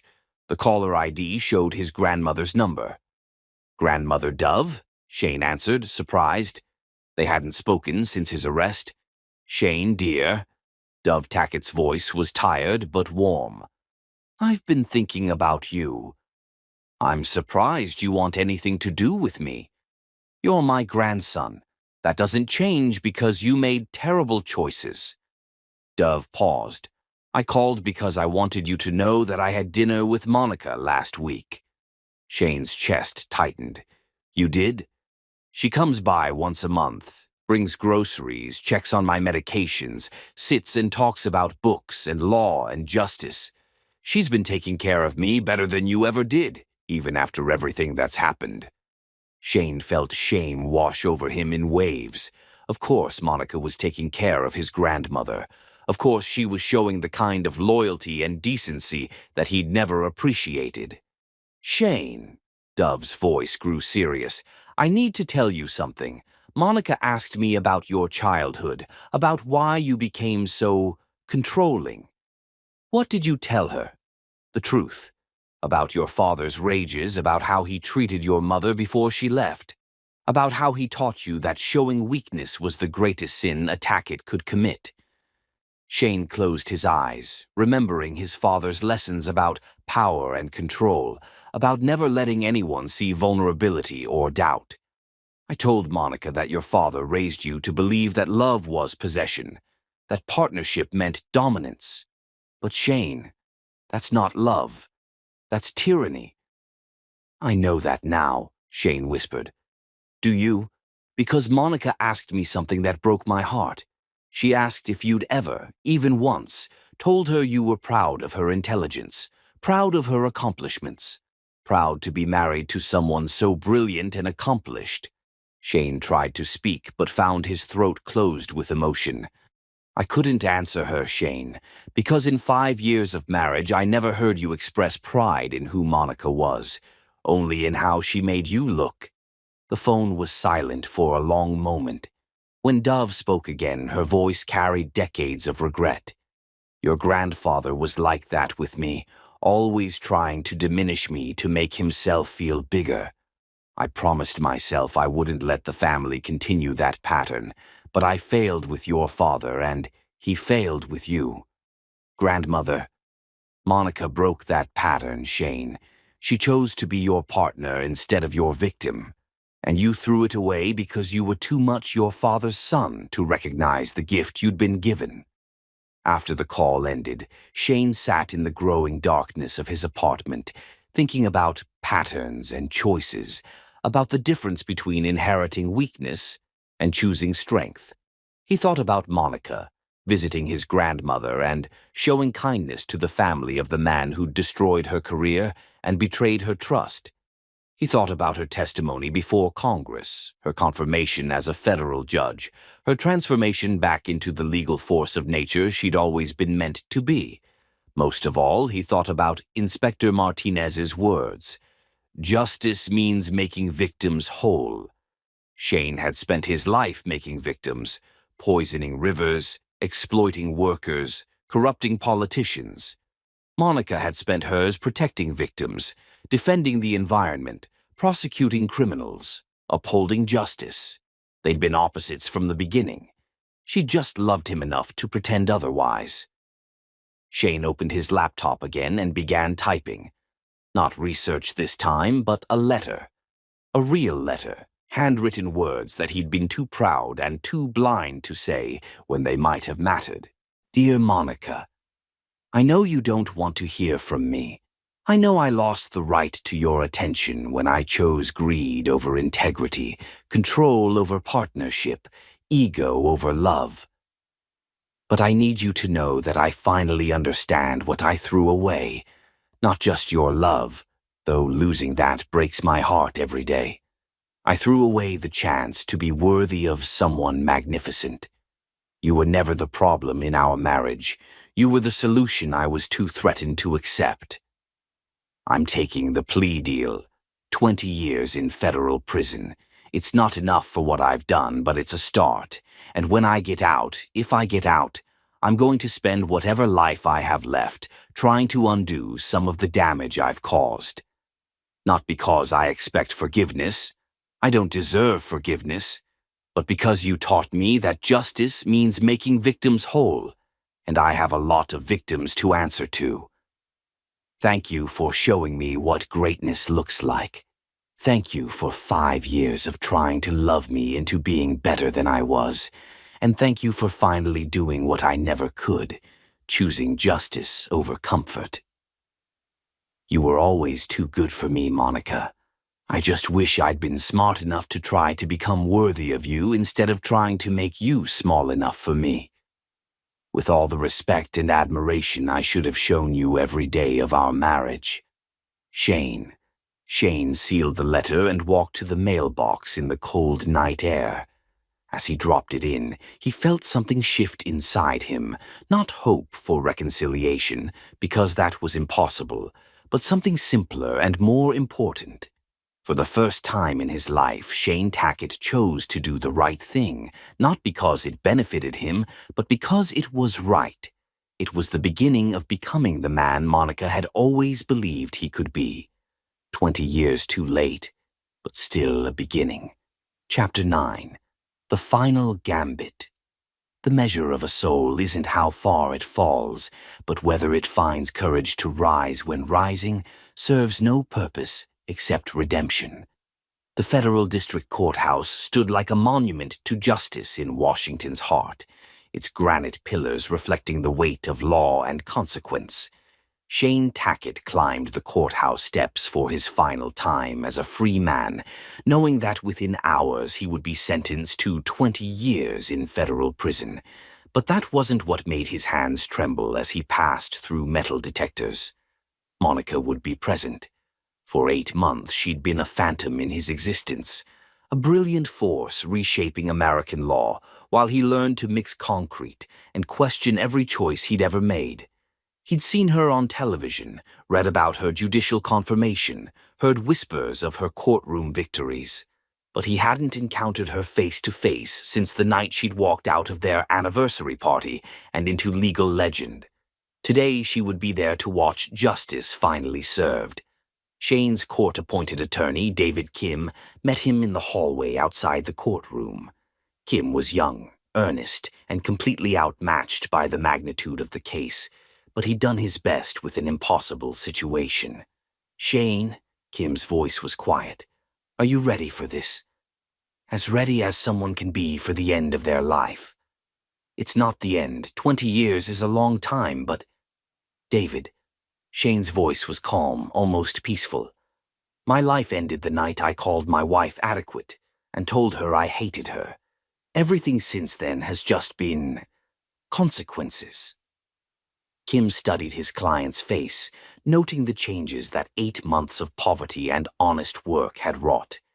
Shane Tackett looked older, humbler, somehow more real than the polished businessman who'd first walked into his office. "There's something you should know," Kim said quietly. "Judge Anderson recused herself from your case." Shane looked up sharply. "Monica's not presiding. Conflict of interest, but she'll be in the gallery. The press is calling it the legal story of the decade, the prosecutor who brought down her own husband watching his sentencing." Shane nodded, his throat tight. Of course, Monica would maintain perfect ethical standards. Of course, she wouldn't let their personal history compromise justice. "There's something else," Kim continued. "Wisteria Moonridge was arrested this morning." Shane felt the world tilt. What? Financial fraud, corruption charges. Apparently, she's been embezzling from multiple clients, including bribing foreign officials to secure contracts for American companies. The FBI has been investigating her for months. Shane's mind raced. Wisteria had been his strategic communications consultant, the woman who'd poisoned his relationship with Monica, who'd convinced him that his wife was disloyal and ambitious. She played you, Shane, fed you paranoia about Monica while setting up her own criminal enterprise. Monica's team uncovered it during their investigation into your international partners. Even in destroying him, Monica had been protecting him from worse destruction. The courtroom was packed with reporters, legal scholars, environmental activists, and Washington's political elite. Shane recognized senators, Supreme Court justices, and federal prosecutors who'd come to witness what many were calling the most significant corporate prosecution of the century. But his eyes found Monica immediately. She sat in the front row of the gallery, wearing a navy suit that reminded him painfully of the one she'd worn the day they met. Her dark hair was pulled back in the severe chignon of her prosecutorial days, and her posture radiated the quiet confidence of someone who'd never doubted her own integrity. She looked magnificent. She looked like justice personified. She looked like everything Shane had been too small to appreciate when he'd had the chance. Judge Patricia Morrison called the court to order, and Shane stood to face his sentencing. The weight of 8 months of reflection, research, and revelation pressed down on him as he listened to the charges being read. 47 counts of environmental terrorism, international corruption, racketeering, and conspiracy to violate federal law. Each charge was a reminder of Monica's brilliance, of her patient documentation of his crimes, of her commitment to justice even when it meant destroying the man she'd once loved. "Mr. Tackett," Judge Morrison's voice cut through his thoughts, "you have entered a guilty plea to all charges. Do you understand the consequences of this plea?" "Yes, Your Honor." "Is there anything you wish to say before sentencing?" Shane had prepared a speech with his lawyer, expressions of remorse, promises of rehabilitation, pleas for leniency. But standing in that courtroom, looking at Monica's face for the first time in 8 months, all the prepared words seemed inadequate. "Your Honor," Shane's voice carried clearly through the silent courtroom, "I want to address my crimes not as someone seeking leniency, but as someone who finally understands the full scope of what I've done." He turned slightly, addressing not just the judge but the packed gallery, the reporters, the environmental activists who'd fought against his companies for years. "For 2 decades, I built an empire on environmental destruction and human suffering. I told myself it was business, that it was necessary, that the damage was acceptable in service of progress and profit." Shane's voice grew stronger, more certain. "I was wrong. The children who couldn't play safely in rivers my plants poisoned. They deserved better. The workers who suffered in unsafe conditions because I cut corners to increase profits. They deserved better. The communities destroyed by environmental disasters I could have prevented. They deserved better. He paused, gathering courage for what he needed to say next. But I want to address one specific victim of my crimes, someone who suffered not from my environmental destruction, but from something worse. My complete failure to recognize and honor the extraordinary person I was privileged to marry. A murmur ran through the courtroom. This wasn't typical sentencing hearing testimony. Monica Anderson is the most brilliant legal mind of our generation. She's a woman who could have reshaped American law, could have sat on the Supreme Court, could have been a force for justice and environmental protection that would have changed the world. Shane's voice caught slightly, but he continued. Instead, she chose to love me. She sacrificed her career, her ambitions, her calling to support mine, and I repaid that sacrifice by trying to diminish her, by dismissing her intelligence, by treating her like an ornament rather than a partner. Now Shane turned directly toward Monica, meeting her eyes for the first time in 8 months. Monica, I know you don't want my apologies. You've made it clear that the only thing you want from me is justice. You're going to get it. 20 years in federal prison isn't enough for what I've done, but it's a start. Monica's expression was unreadable, but Shane thought he saw something flicker in her dark eyes. But I need to say this, not for forgiveness. I don't deserve that, but for truth. You were never the problem in our marriage. You were the solution I was too threatened to accept. You were offering me a partnership that could have changed the world, and I chose dominance over collaboration, ego over love. Shane's voice grew stronger, more passionate. Your Honor, the prosecution in this case was led by one of the most brilliant legal minds in American history. Monica Anderson didn't just build an airtight case against me. She did it while maintaining absolute ethical standards, perfect legal procedure, and unwavering commitment to justice over personal vindication. He turned back to Judge Morrison. I'm not asking for leniency, Your Honor. I'm asking that this court recognize what I failed to recognize during 5 years of marriage. Monica Anderson represents the very best of American justice. Brilliant, ethical, uncompromising in her commitment to protecting the innocent and holding the powerful accountable. Shane's voice dropped to barely above a whisper, but in the silent courtroom, every word carried clearly. She deserves to be on the Supreme Court, Your Honor. She deserves to shape American law for the next 30 years. She deserves to be remembered not as the woman who prosecuted her husband, but as the legal legend who proved that justice applies to everyone, regardless of wealth, power, or personal connections. Judge Morrison was quiet for several long moments. When she spoke, her voice carried the weight of 30 years on the federal bench. Mr. Tackett, it's rare to hear a defendant speak with such understanding of both their crimes and their victims. The court sentences you to 20 years in federal prison with eligibility for parole after 17 years contingent on continued cooperation with environmental restoration efforts. The gavel fell with finality, but Shane barely heard it. His eyes were fixed on Monica, who was looking directly at him for the first time since he'd begun speaking. For just a moment, he saw something in her expression that looked almost like, not forgiveness, but perhaps recognition. Recognition that the man who'd just spoken was finally the man she'd always believed he could become. As federal marshals approached to take him into custody, Shane mouthed 2 words toward Monica. Thank you. Thank you for showing him what justice looked like. Thank you for proving that some things mattered more than comfort or convenience. Thank you for choosing truth over loyalty, principle over partnership. Thank you for being strong enough to love him and wise enough to leave him. As the handcuffs clicked shut, Shane Tackett felt something he hadn't experienced in 45 years of life. The strange peace that comes from finally telling the truth about yourself, regardless of the consequences. Monica Anderson watched him being led away, and for the first time in 8 months, she allowed herself to remember why she'd fallen in love with him in the first place.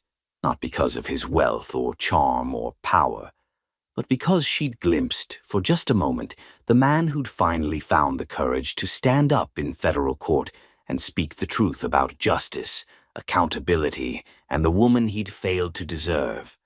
It had taken the destruction of his empire and the loss of his freedom, but Shane Tackett had finally become the man Monica Anderson had always believed he could be.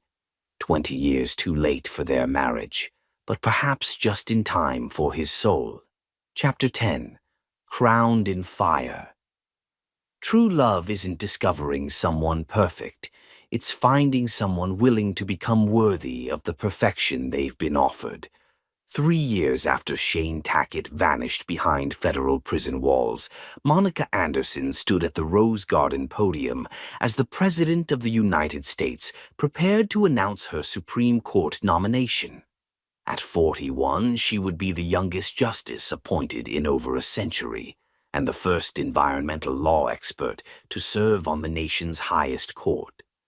Morning sunlight caught highlights in her hair as she surveyed the assembled crowd of senators, Supreme Court justices, legal scholars, and environmental activists gathered to witness this historic moment. Monica wore an emerald green suit, the color of justice, of growth, of the environmental protection that had defined her career. She appeared every inch a queen ascending to her rightful throne.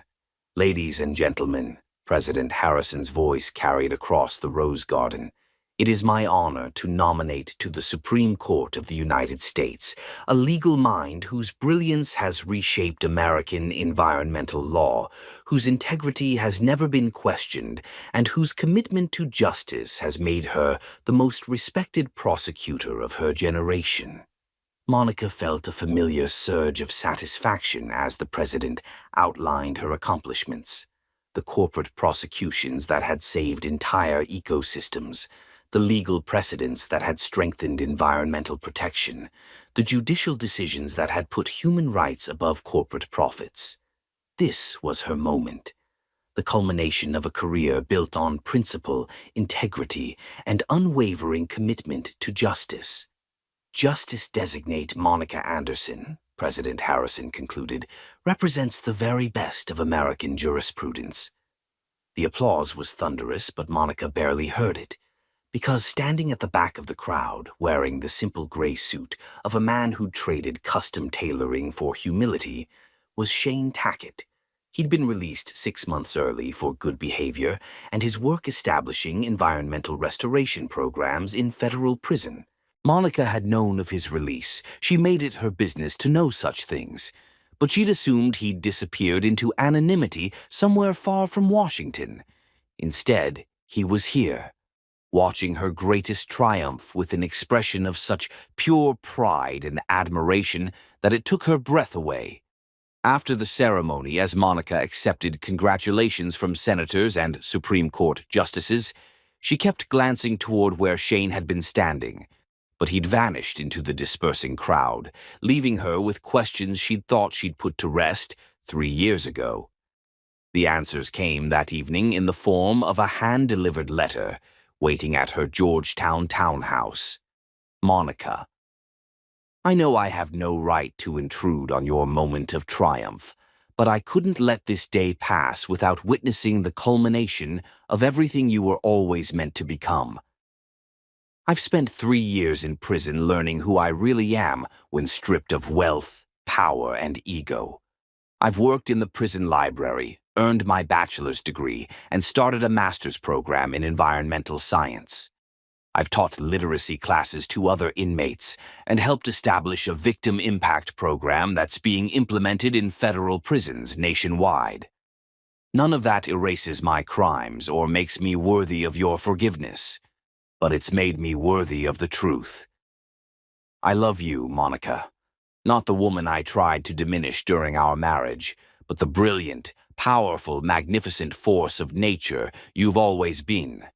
I love your intelligence that intimidated me, your principles that shamed me, your strength that could have elevated me if I'd been wise enough to embrace it instead of trying to contain it. I'm not asking for another chance. I'm asking for the opportunity to spend the rest of my life proving that I finally understand what I threw away and that I'm grateful, so fucking grateful, that you were strong enough to save yourself when I was too weak to save either of us. If you never want to see me again, I'll understand. But if you're willing to let me earn the privilege of loving you the way you deserve to be loved, as an equal, as a partner, as the brilliant woman who should have been ruling the world instead of planning my dinner parties, then I'll be at the Jefferson Memorial tomorrow at sunset, waiting for a queen to decide if a reformed peasant might be worthy of serving in her court. With all the love and respect I should have shown you every day of our marriage, Shane. P.S. Congratulations on the Supreme Court nomination. The country is lucky to have you. I was just too stupid to realize how lucky I was. Monica read the letter 3 times, her hands trembling slightly as Shane's words sank in. For 3 years, she'd told herself she was completely over him, that their marriage had been a mistake she'd corrected through divorce and prosecution. But sitting in her elegant townhouse, surrounded by the trappings of her successful career, Monica had to confront a truth she'd been avoiding. She'd never stopped loving Shane Tackett, not the arrogant, controlling businessman who'd tried to diminish her, but the man she'd glimpsed in their early courtship, the one who'd been curious about her mind, who'd listened to her ideas, who'd seemed to see her as a partner rather than a possession. The man who'd finally found the courage to speak truth in that federal courtroom. The Jefferson Memorial at sunset was magnificent, its neoclassical columns reflected in the tidal basin as the D.C. skyline glowed in the dying light. Monica found Shane sitting on the steps, staring out over the water with the patience of a man who'd learned to measure time in years rather than minutes. He looked different. Thinner, yes, but stronger somehow. The softness of wealth had been replaced by the lean muscle of honest work. His hair had more silver, his face more lines, but his eyes held something she'd never seen before. Peace. "You came," Shane said simply, standing as she approached. "I almost didn't." Monica stopped several feet away, maintaining the distance that 3 years of separation had created between them. "I've spent 3 years convincing myself that what we had was a mistake." "It was a mistake," Shane said quietly. "My mistake. Every day of it." Monica studied his face, looking for traces of the man who'd called her adequate, who'd dismissed her brilliance, who'd tried to make her small enough to fit his vision of what a wife should be. Instead, she saw something that made her pulse quicken, despite every rational thought in her head. She saw a man who was looking at her like she was the most magnificent thing he'd ever seen. "I read about your work in prison," Monica said. "The environmental programs, the literacy classes, the victim impact work. I had a lot of time to think about the damage I'd done, to the environment, to communities, to you." Shane's voice was steady, honest. "I couldn't undo my crimes, but I could try to understand them, and I could work to make sure other people didn't make the same mistakes. Is that what our marriage was? A mistake?" Shane was quiet for a long moment, watching the last light fade from the sky. When he spoke, his voice carried the weight of 3 years of reflection. "Our marriage was the best thing that ever happened to me, and I was too threatened by it to see that. You offered me partnership with one of the most brilliant minds of our generation, and I chose dominance over collaboration. You offered me love that could have elevated both of us, and I chose control over connection." Shane turned to face her fully, his eyes holding hers with an intensity that reminded her of their first meeting in that boardroom so many years ago. "Monica, I spent 5 years trying to make you smaller so I could feel bigger. I spent 3 years in prison learning that real power comes from elevating the people you love, not diminishing them. And what makes you think you've changed? Monica's voice was steady, but Shane could hear the vulnerability underneath. What makes you think you won't try to control me again the moment things get difficult? Shane smiled, not the arrogant, controlling smile of his business days, but something warmer, more genuine. Because I've learned the difference between loving someone and trying to own them. Because I've finally understood that you were never mine to control. You were a gift I was privileged to receive. Shane stepped closer, close enough that Monica could smell his cologne. Not the expensive designer scent of his billionaire days, but something simpler, more honest. Monica, you're going to be confirmed to the Supreme Court next month. You're going to spend the next 30 years shaping American law, protecting the environment, defending justice. You're going to be one of the most powerful people in the country. And I want to spend those 30 years being worthy of loving someone that magnificent. Not as your equal.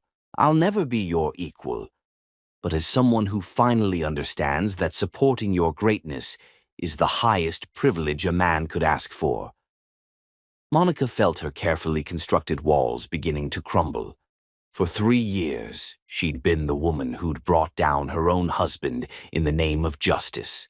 She'd been strong, independent, uncompromising.